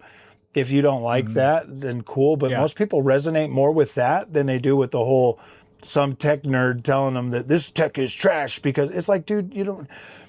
If you get everything for free, you no longer really understand value anyways. You know, like I don't think the free 5090 bros will ever truly understand. You know, the views that they get off of one of those is more than enough to buy 2 or 3 of those. So there's no. Yeah. Well, let me weigh in on that, because I actually did get a 5090 for free for a review. So here's the thing about it. Me personally, no, I did not make enough money on my 5090 video to justify the cost of one. But somebody like Hardware Unbox or GN, that's a different story. Now, what I will say though is, like, even though I got my 5090 for free, I've still done videos on my channel where I've talked about the downsides of the 5090, and even the 4090 whenever I had that. And I mean, the downsides are very obvious. I mean, the card's freaking gigantic. It draws a ton of power. You're at constant risk of the adapter melting. Like, I don't feel comfortable leaving my PC on while I sleep. I shut my 5090 down. Even to go to the bathroom, that's so bad. Yeah. So, I mean, it's just, I mean, like, there's a lot of problems with the card, man. Oh man, what was I gonna say? But so, I mean, it is harder if you don't buy it to truly understand like the whole thing. Oh, for sure. No, because if you get a 5090 for free, like that's a massive boon to, like, you get the absolute best image quality and gaming experience you can get on the market. You didn't have to pay anything for it. So it is. So, I mean, yeah, obviously the only thing you really can do with a 5090, if you get that, is do the benchmark data and the review of it. Like, putting any other, like, oh, I don't know if it's worth it or any of that stuff, I would have a hard time doing that, just because of the fact that, like, I didn't pay for it. Like, I don't know how the financial aspect of that felt. So how the hell could I review that? Well, I do know. I paid $2,600 for an RTX 5090. I freaking love it, and I deal with that anxiety every single day, because unlike Daniel Owen, I can't just call up NVIDIA and be like, my plug burnt, will you send me a new one? And then have them send me a new one. Like, I can't do that. Like, I don't have that option. I have to go through the RMA process. I have to do all the paperwork, all of that stuff, send it in, wait 3 weeks, all that bullshit. Like, I don't have a rep that I could just be like, well, I mean, I guess I could just say, hey, Mr. Asus, my MSI burn out. Will you send me a good 5090 that won't burn out? I'm just Yeah. Yeah. I mean, well, if you really want to talk about what's bad, I mean, because I do agree with you on that. I mean, like you can mathematically on paper say, you know, X percentage equals whatever. And, you know, Hardware Unbox does that with the cost per frame analysis. But I do agree. Like when it's actually your money on the line and on the product, it's a completely different thing. And that goes both ways. That goes on the extreme of hating it as well as on the extreme of loving it. Because nobody can call you a fanboy or say you're wrong when you put your money where your mouth is and you say, I love this thing. Right. And the opposite is true, too. Like nobody can call you a fanboy or a hater and say you're wrong when you put your money on the line and you say this thing freaking sucks. Right. So, I mean, but I'll tell you the thing that kills me. How many times have we seen this now? And this is mostly around like Hardware Unbox, but we've seen this now multiple times. They blacklisted us. They're going to stop sending us review samples. We don't care. We got enough money. We can buy our own. And then here come all the other big tech YouTubers to back them up. How dare you, NVIDIA? Put them back on the list. How dare you, NVIDIA? How dare you, NVIDIA? And now they're back on the list. And I'm like, you know, you stroke your ego about how much money you make on your channel and how you can afford to go buy all this stuff. But yet the moment they blacklist you, not only do you make multiple videos on it, you get every person you're connected with that has more than 1 million subs to back you up. Like, dude, these guys are masterclass at doing this stuff. And it's like, I noticed the manipulation like really quick watching those guys. I was like, dude, your guys' information is absolute trash. Like none of it matters. You guys all told me to buy NVIDIA. I bought NVIDIA. I bought AMD. I like AMD more. It's easier for me to use. I feel like the experience is just better out of the gate than NVIDIA. And this was back when like the control panel was like the thing. Now it's a lot different. NVIDIA is a lot more user friendly than it's ever been before. And so like my recommendation now is like, buy what you want. Like, yes, AMD is good. Like, you don't have to like completely write them off as like trash. Like, you can't use them. You can absolutely buy an AMD GPU and enjoy it. But yeah, NVIDIA does have the more mature, higher supported platform. And so, yes. Yeah. I wanted to weigh in on what you and Silicon State were talking about yesterday. So, and somebody's asking you if you're going to keep your 5090. I think the answer you said was yes, right? Yeah. So I wrote this in the chat last night when you had Silicon on here. I have a 5090 and I'll be honest, I would like to sell it because I can get by without it. And that's a nice payday, but it's a review sample and I don't feel comfortable. I think I'll be honest, even though it's like, I upheld my end of the bargain with Asus. I honored what I was supposed to do. I made them a video. I made multiple videos. So it's my card to keep and do what I want with.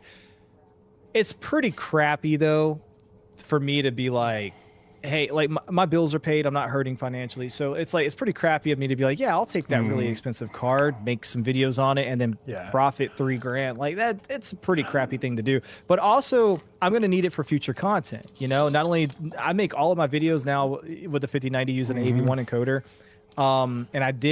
And I also did leading up to the 9070 XT, you know, 30-day challenge thing. But it's just faster on a 5090. Like it's like way faster. Yeah. But then also like, you know, future comparisons, right? Like 5090 1 year later, 5090 2 years later. How does the 5090 compare to the 6090, whenever that comes out, right? Like I'm going to need the card eventually to do comparisons. So for me, I'm not going to get rid of it. So that's me. But anyway, yeah, you and Silicon last night were talking about some things with AMD. And I think what he was trying to say, and I do agree with him, is he was trying to say if a person walks into a store to buy a GPU, all things being equal, you have an NVIDIA card and an AMD card, and they're both the exact same price, same performance, all the things. Which one are you buying? Probably I think 10 NVIDIA. out of 10. I mean, I'll say 9 out of 10 because you're the exception. They're all going to buy NVIDIA. And I think mostly rightfully so. The thing with my 9070 XT, my big video, like the 30-day challenge video, my point with that entire series, the mini videos leading up to it, the live streams leading up to it, the big video itself, the couple of videos that came after, my entire thing with that series, it had nothing to do with AMD versus Nvidia. Should you buy AMD instead of Nvidia? It wasn't about that. What it was about is addressing the reality. And here's the reality, because I got a DM today once again proving the reality. And the reality is this: you have people out there in the world who would like to have Nvidia, but they can't afford it. So they end up going AMD. And they're like, well, I can afford the highest on the AMD side, but only like the mid tier on the Nvidia side. Okay, I want to get the best that AMD has to offer right now. So I'm gonna get the 9070 XT, right? And the whole premise of that entire video series was asking the question and answering it: can you do all the things you need to do from a gaming and content creation standpoint with the 9070 XT or an AMD equivalent GPU? And the answer is yes. But I went through that video. If you look at the video, and I went through, and I mean, I touched on everything, dude. I touched on live streaming. I touched on video editing and recording. I touched on thumbnail design. I touched on just general desktop usage. I touched on gaming, of course. And the answer is yes, because all the reviews you get on AMD cards are typically, you get the day one reviews where they do their standard benchmark suite, they box it up, and then you get put it in the drawer, and they don't break it back out. Yep. None of them do any. And you AMD get the bar stuff, graphs, and people need that. Yeah, they almost never follow it back up, and if they do follow it back up, it's only again on the gaming side with bar graphs. None of these bigger channels, none of them ever talk about, well, how does it actually use? What does it actually feel like to use it for 30 days as your day-to-day desktop usage? Can you live stream with it? Can you video edit with it? Can you make thumbnails with it? Can you do AI stuff with it? Like, none of them talk about that. They all just, we're going to put it on our benchmark suite, or we're going to put it on our test bench, run through the benchmarks. Here's your bar graphs. We're out, back to NVIDIA stuff. That's what they all do, every single one of them. And that's why my video blew up. Now, I did get people, I got a couple of people who got pissed off at me because my thumbnail was very similar to Vex's, and I want to address that. So Vex did come back and apologize, and he's like, look, it doesn't matter. It's just a thumbnail. But here's reality, right? I did ABC testing with that video. I had 3 different titles and 3 different thumbnails, and only one thumbnail was similar to Vex's. The thumbnail that was similar to Vex's was the one that won by an overwhelming majority. It won so much that YouTube didn't even let me decide, hey, this is the one that won. You know how AMD, you know how YouTube will say, hey, this one, would you like to set it? It didn't even tell me that. It said, this one, we're automatically setting it on your behalf. So it just picked it and set it. But then I'm like, okay, it's a thumbnail. Who gives a flying crap? Also, not to mention every YouTuber, including Vex, everybody has ripped off other YouTubers' thumbnails. There's only so many freaking designs you can go with. I mean, you think Vex was the first person to be like, no, he was not. So at the end of the day, it's a thumbnail, dude. You know, the content is really what matters. And I hate that. Like, I hate that so much. I hate that I hate that you or me or anybody in the chat who wants to be a YouTuber, I hate it that you can make the best video that you've ever made. And all because you didn't package it the right way, nobody's going to see it. That is not right, man. And the opposite is true, too. It's not right that you can make the most dog crap freaking video you've ever made, but get 100K views all because your title and thumbnail are bangers. That's not right, dude. I hate that.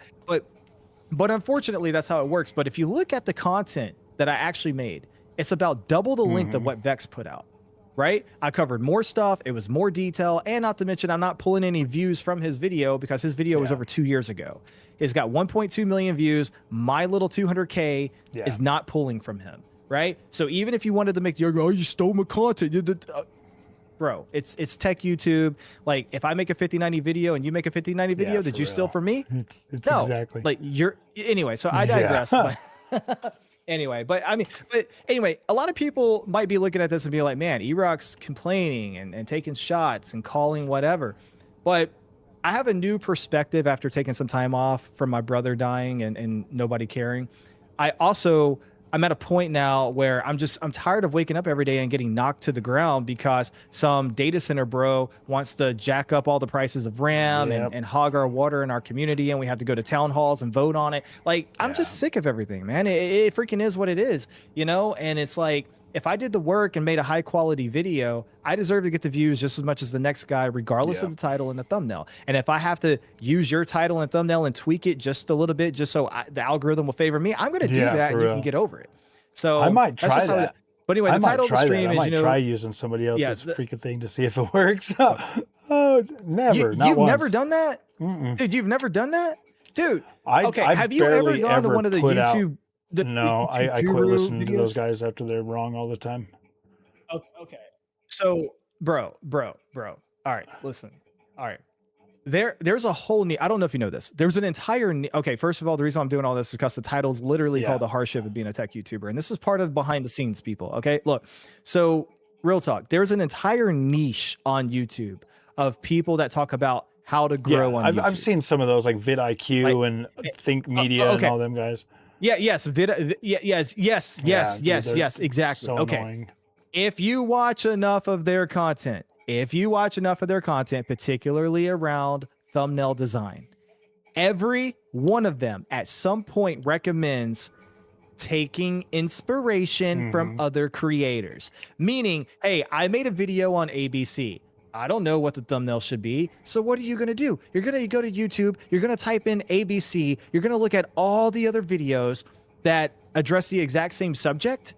And then you're going to make a similar title and thumbnail based on the ones that perform the best. And this is coming directly from Think Media, vidIQ, and all those guys.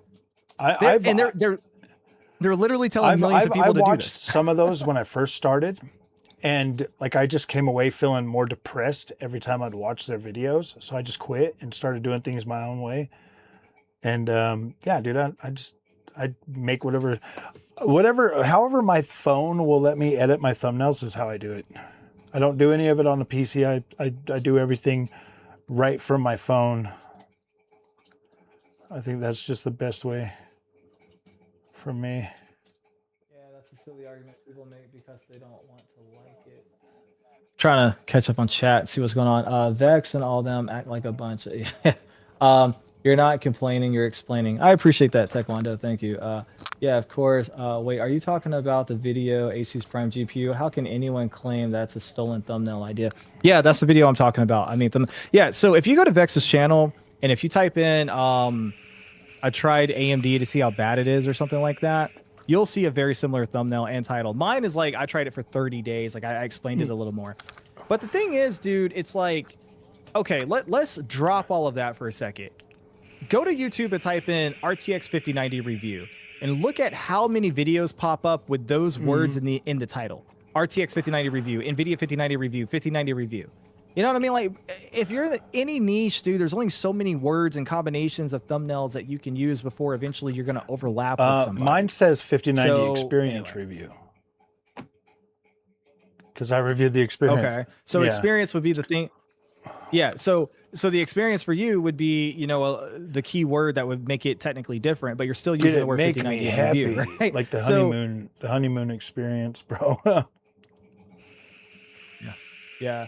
But yeah, man, I just, you know, at the end of the day, man, I think the only problem is just like, you know, I think it would be a different story, right? Like if I was putting out just like garbage content, but I'm not. Like I'm actually putting out high quality, value-based content.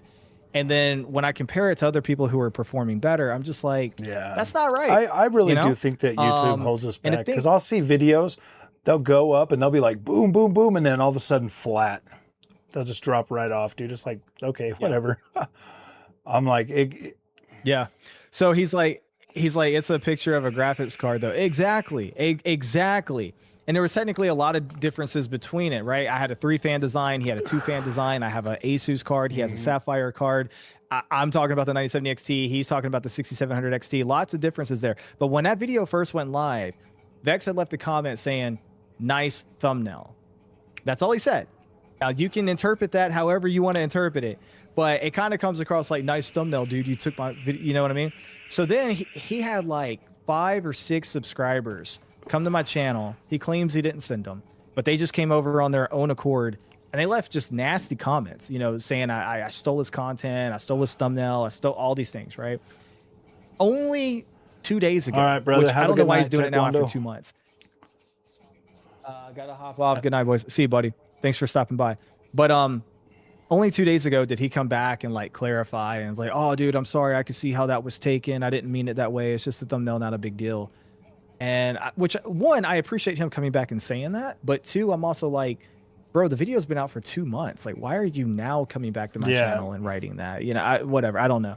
So anyway, yeah, exactly what Chad's saying. Like, yeah, so Vex the first person, bro. Me, Taekwondo, Danny Z, we've already all had this conversation the day it happened, and the thing is, like, go back and look at Vex's early videos. The first videos that started popping off for him, he wasn't even in the thumbnail, bro.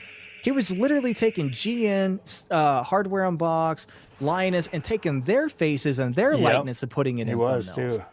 And again, I know it's the internet and it's YouTube and fair use and all that stuff, and we can all say that that's totally fine. But it's like, you can't get on to me, dude, for holding a GPU in my hand and taking Vex a picture into of their it. little circle.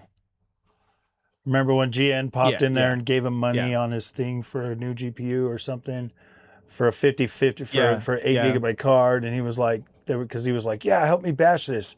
And I'm like, dude, I spent my money on all those 50 for 8 gigabyte cards, and they were all going ham on the 8 gigabytes. And I'm like, bro, 8 gigabytes is still usable. You can play games with 8 gigs. It's not that bad. Yeah. And at the end of the day, man, it's like, I still like to think there's enough room at the table for us all to eat. And I'm fine with that. I'm fine with you getting 100K subs and me getting 100K subs and you making thousands of dollars a month and me making, I'm fine with all of that. Like, I don't have to be better than you or you be better than me. The thing that bothers me though is, like, we're all at the same table and there's supposed to be enough for all of us to eat. And, you know, I washed my hands and you washed your hands, but for some reason you're the only one getting steak and I'm over here with nothing. That's the problem I have with the YouTube space, man. And that's why I had to, you know, resort to the like, okay, you know, let me go see what videos have done well on a 9070 XT or an AMD card or whatever. And then Vex's pops up with 1.2 million views. And I'm like, hey, that title and thumbnail worked. I don't know if it's going to work for me. So I'm going to do an ABC test. I'm going to do 3 titles and 3 thumbnails. And sure enough, his combo worked. And I was like, all right, bet. And, you know, that's what people want to comment on and complain about. And I'm just like, bro, don't even act none of my like thumbnails. Anything on YouTube. None of my thumbnails do good, man. It's always just me sitting there when I'm talking, or it's like gameplay video. I just don't even care that much to put the effort into making a thumbnail. Yeah. You know, I mean, I try every once in a while, but I mean, I've put hours and hours and hours into like editing and making videos really nice, and they get like 200 views, and I'm just like, okay. I've got more views on videos that I just cram together and throw up. Yeah. So Chad is saying, he's like, I didn't have an issue with his first comment. I would have said it too if I thought somebody was taking my stuff, but it would have been more of a nod of appreciation. And see, that's the thing. That's the way I kind of took it. I'm like, he could have been like, nice thumbnail. I'll see what you did there. That's cool stuff, right? Or it could have been like, nice thumbnail, dweeb. Why'd you steal my junk, right? When you just use 2 words, nice thumbnail, it could go either way, bro. You don't know. And I initially hearted the comment and left it alone and said, yeah, thanks, appreciate it. And that was it. But then the other subscribers came in and started writing comments and hopping in and involving themselves. And that's when I went back and I unhearted it and became a problem. Anyway, whatever. But I mean, everything's cool now. Like I said, he came back, and I shouldn't even have said all this. It probably runs the risk of ending up on his feed or something. But like I said, dude, I don't care. Publicity is good publicity. I mean, I was that's just what, on. that's what they say. What's his I don't know name? how true that Gosh, oh no, it's Alex put me on one of his videos over my PlayStation 5 content, and it was just like, all right. I was like, man, I have to respond to that because he's a lot bigger than me. But most people, I just don't even respond to their content.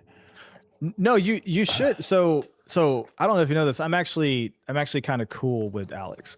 We're not like we don't talk like you and I talk, right? Like, but we've had conversations plenty. He's actually, like, I've sent him. He's actually asked me for analytics, trying to help me early on, and I sent him some stuff. He's given me suggestions. I've hung out in his live stream before. I've donated to him. Like, I don't actually have a problem with Alex. We're fine. But yeah, if you're on, but here's what I come to learn about him. So Alex is a genius when it comes to the business side of it. Like, he knows how to, like, from the outside looking in, you can say, man, this guy's a dweeb and just letting people run. Like, that's the way it looks. But behind the scenes, there's a method to the madness, and he's freaking crushing it. I've been following Alex, dude, since he had like 15,000 subs. And I watched him blow past 100K. get his live streams up to 800 people on average every Saturday night. He's killing it. But the reason why is because there's a method to the madness. And here's what it is. Like, I don't want you to feel like I'm like trying to take a side or whatever. What I'm trying to let you know is that you can actually work, like keep what you're doing with Alex, keep it going, and be cool with him behind the scenes and purposely do it. He does it with what's his name? Cold Eastwood. He does it with Cold Eastwood, and he does it with Gaz or whatever his name is. So basically what happens is they're all following each other and totally cool, like on social media, on X and DMs and all the things. Pumping them all up. And then they'll all go make videos about each other and talk about, oh, can you see what Gaz said? Can you see what Colt said? And make, like basically make them look stupid in a video, but it's all for the views. And then behind the scenes, they're totally chill. And I know this because I was in his live stream last night when Gaz showed up. And, they'll go at it for a while. And then later on, after everything dies down, he's like, guys, me and Gaz, we're cool. Like, we don't mean any of the stuff we're saying. So, I mean, at the end of the day, dude, like whatever. Actually, I saw your video in response to Alex, and I went back and tried to find his video. There was a live stream on Saturday. So if you could link it to me on one of those Saturdays or something, I don't have. Okay, I never found it. So I would love to see the clip. But with that being said, though, like I'm sure at the end of the day, like Alex is probably. Oh yeah, he never responded to the video I put up. Mostly. Yeah, I wouldn't expect him to. He's got. All I can say is, it's not the approach that I want for my channel, but what he has for his channel though, he's got it on lock. Like it is working, and he is, he's whistling all the way to the bank.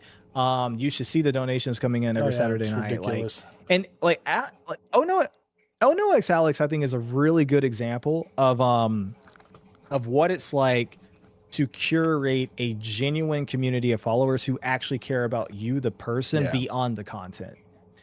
And that becomes evident when, he's able to do a fanboy video that does his usual however many views, and then completely 180 and do a PC specs video or performance analysis video, which is kind of in contrast to what he normally does. But it still gets, not like 50,000 views, but it'll still get like 10 or 20K. And that's because people are like, hey, I just want to support Alex. And then that becomes evident on a Saturday night. So watching him succeed has kind of given me hope that I can still do it, but I am losing hope as don't lose too much hope, man. Like I was getting pretty down in April when last April when all that happened with YouTube and our views got cut in half. I was starting to feel pretty defeated over that, but I just keep going. Man, and my channel keeps growing, and it's not super big, and I've never expected to blow up and go big. My main goal when I started was 10K subs, and I'm already there, so you know what I mean? Like I already hit what I wanted. One of your people just said, hey, you should start adding your guests as collaborators on live stream so it pops up for both audiences. I know you can do that with pre-recorded videos. I don't know if you can do that with a live stream. No, sadly. With a live stream. Now, once this live stream's done, can you go back and add me as a collaborator? I tried to do that with Silicon Steak yesterday, and it did not give me the option. I mean, I guess I could. Yeah, it sucks. That's why I like to do the recorded videos, because then I can add you, and then we both get credit and everything, and you can see. Yeah, no, it's all good. It's all good, man. I appreciate you just letting me hang out and talk. And I'd like to do more videos too. I just, dude, my mindset switches from freaking minute to minute on what I want to put out. Like I mean, sometimes I put thought into it, but sometimes I'm just like, gosh damn, dude, I just want to talk about this. So I just make a video. I'm so spontaneous and impromptu on all my content that sometimes I'll read something like during the day at work, and then I'll come home and I'll been thinking about it all day, and then I'll get home and be like, yeah, I don't want to make that video. It's crazy because it just wastes so much of my brain time thinking about stuff that I don't know. I think though, for the summer, because views are going to go down massively for the summer, I'll do the game shows and talk about, Computex news for June. And then from July to the end of August, it's going to be just video games, pretty much. Gotcha. Yeah, I think so. I don't really know what I want to do, because here's my thing. When I first started live streaming on my channel, I didn't think I would get any views, because I'm used to live streaming on Twitch back when I had no following, and I'm used to streaming for like 2 people. So I was like, with all due respect, it's like, screw the audience. I'm just going to live stream and make content. And if people show up, cool. But if they don't show up, I'm going live with a purpose. The problem is, every time I went live, I got people showing up more than I expected, and it kept growing up until my last stream, which was a colossal failure. And that's how really I started growing pretty early on YouTube, is I started live streaming a lot. Yeah. But I bring that up to say that initially my plan was, I want to go live and I want to read tech news, interact with people, get their feedback live, and then cut that into like individual videos about the tech news for the week. The problem is, I kept going live and having more people showing up than I expected, and I would just get caught up responding in real time, like, hey, how you doing? Yeah, this, and answering questions on the fly. And people loved it. That before you know it, 2-3 hours goes by, the stream kept growing, donations kept coming in, and I'm like, I never really got around to talking about tech news, and I was fine with that because I was engaging with the community. And then I went live last Sunday, and that was awful. And so I'm like, okay, so that kind of hit me a little bit. I'm like, okay, maybe I need to go back to my original plan, go live with a purpose, plan to do tech news, and whoever shows up, shows up. When I go live, it is purely to engage with the community. I don't ever, I'll put my little title up there or whatever, but I literally go in there to read everybody's comments and just conversate with them the whole time. That is the only reason I go live. I don't go live for super chats or stream or any of that kind of crap. It's just, it's just to hang out with the community and like build them relationships. Isn't that right, Bobby? I mean, Bobby. So when I haven't seen the chat hasn't been here for a little while. This is the first stream he showed up in probably like a couple of weeks. Bobby, he's here. Bobby's see, it's usually me and my faithful 40 that will show up and hang out. Faithful 40, what's that? 40 people that show up to watch me. Got it. That's a pretty cool name, Faithful 40. I like that. Yeah, I mean, when I initially started YouTube, so this is actually my 3rd channel. So I've been creating content on and off ever since I was a kid. I think just making content and being a creative individual is something that's part of my DNA. I don't think it's ever going to go away. Ever since I first discovered what a home video camera was, I've been making some form of content. And so I made a channel. This is back when I was still in college. I was in college. I was trying to graduate. I was getting married. I was looking at buying my first house. I didn't really have time for a channel. So when the channel wasn't taking off the way I wanted it to, I just said, screw this. I'm focusing on the real world, and moved on. Then I came back and did a channel with a buddy. It was called Weekly Gamer Talk. It lasted like 3 or 4 episodes.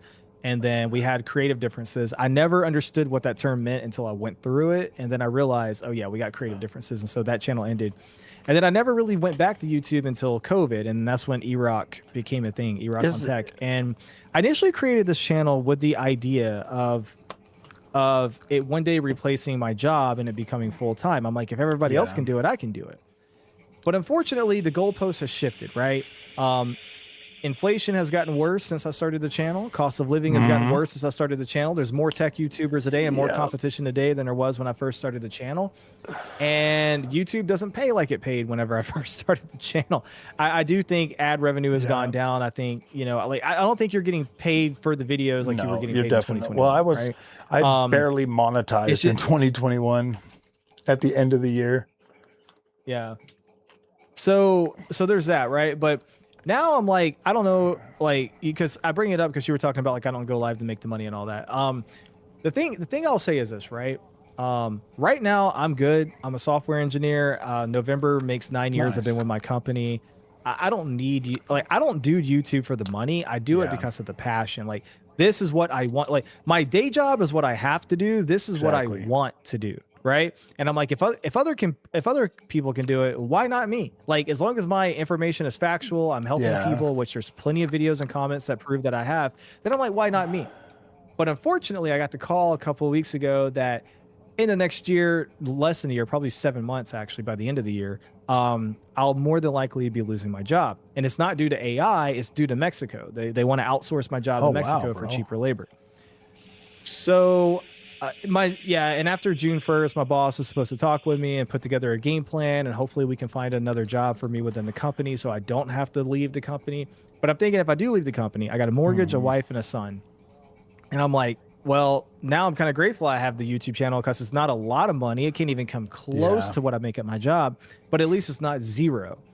And the thing is with YouTube, the more you upload, the more money you make and all that stuff. So I don't know. I mean, it would be great if eventually the YouTube channel could take off to Yeah. supplement and help pay. But also I'm not gonna kid myself and believe that that's Well, a I mean, reality for me. it's like More likely I'm just gonna they have to find a change it job. up so much, and obviously you'll have a good video on something like a 9070 XT, but then, you know, my videos, I've noticed that my 9070 XT videos start to do really well when there's like a sell, like Prime Day, it'll probably go up again. Prime Day or Yeah. the sales and stuff, my videos start to go up on the 9070 XT, which is pretty cool. Like I like that, Yeah. but then obviously next generation, I'll have to get the new AMD cards. I'm not going to buy the Nvidia Yeah. ones as much as I did this time because they just don't do anywhere near the amount of views that AMD does. So it's just like I've already got a 5090. Maybe I'll get 160 series card so I have access to it. But you know, I'll buy AMD cards for sure. I understand. Yeah, Chad is like, I wish every YouTuber had an actual job. Being reliant on YouTube for your livelihood makes people Yep. too easily That's sell very out. true. I do agree with that. I mean, like, if your only income is YouTube, you're gonna say yes to more sponsors. And like I said multiple times in the stream, I think sponsors Yeah. ruin content. And you're gonna say yes to more sponsors. You're gonna be doing a lot more ad reads. I mean, look at Linus. He has an ad. 3 at of the them. be- So there's ads to get into the video through YouTube, and then he reads a sponsor segment at the beginning and at the end. And then in the middle, he tells you about his LTT.com, right? So I mean, you know, it's just a constant commercial the entire time, and I don't want to be that way. And you unfortunately do become like that if you know you lose a job. But see, the problem is with the state of our world and the economy, a lot of people are not going to get other options because, like, in the past, with my degree and skill set, I'm in the Atlanta area, which is kind of like this. I like to call it the Silicon Valley of the East Coast. If in the past, I could easily just say I'm looking for jobs and immediately have like 10 recruiters calling me, hey, got an opportunity, got an opportunity. Now, crickets. And that is because of H-1B visas and AI. And that's just the truth of it, man. So I may end up, like, I know I can't fully depend on YouTube to supplement my income. So I may end up having to like just do a complete career pivot. I don't know anymore, but I got 7 months to figure it out. So we'll see what's up. We have been running a little long. I'll wrap it up here. I was going to say this too, for the people still watching. We were talking about Xbox 360 earlier. So when I first switched to PC gaming, one of the things that bothered me was that there wasn't really like a console like user interface for the PC. There's Steam Big Picture, but even now, like, I'm using it upstairs on my TV, and it's just a hassle. So I always wondered, I'm like, I was like, Microsoft owns Windows, Microsoft owns Xbox.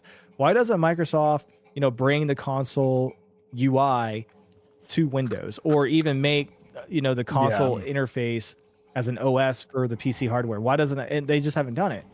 I know everybody's really big on blades and stuff, but I like blades, but I also really like the second 360 dashboard called the NXE, new Xbox experience, with the blade, with like the cascading styles.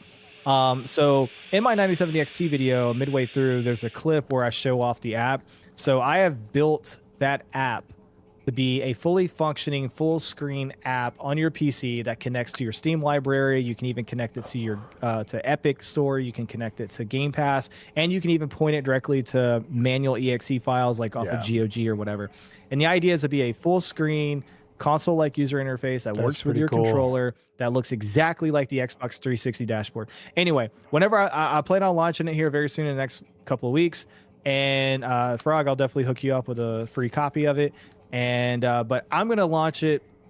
I got a lot of money invested in this thing, So like I'm gonna open up channel memberships on the channel, which are not Oh yeah, currently dude, live, and I'm gonna make it you should available for absolutely channel members. do the channel So, membership. You know, let your fans that really want to freaking support your channel do it. You know, because if it wasn't for my memberships, I wouldn't be able to run my 5090. No, I'm just joking. Oh gosh, yeah. that's crazy. Yeah. Yeah. Somebody was like, doesn't he have like 100 employees? Linus has a lot more than that now. I think it's like closer to 200. And yes, to answer your question, they were working on a full screen Xbox mode recently for Windows 11, but that's only within the last year. And the most recent update I got from it is that it kind of sucks and it's not user friendly and it's missing a lot of like console like features. But my thing isn't just about making it a console UI. It's also the fact that it's like retro, going back with the 360 style.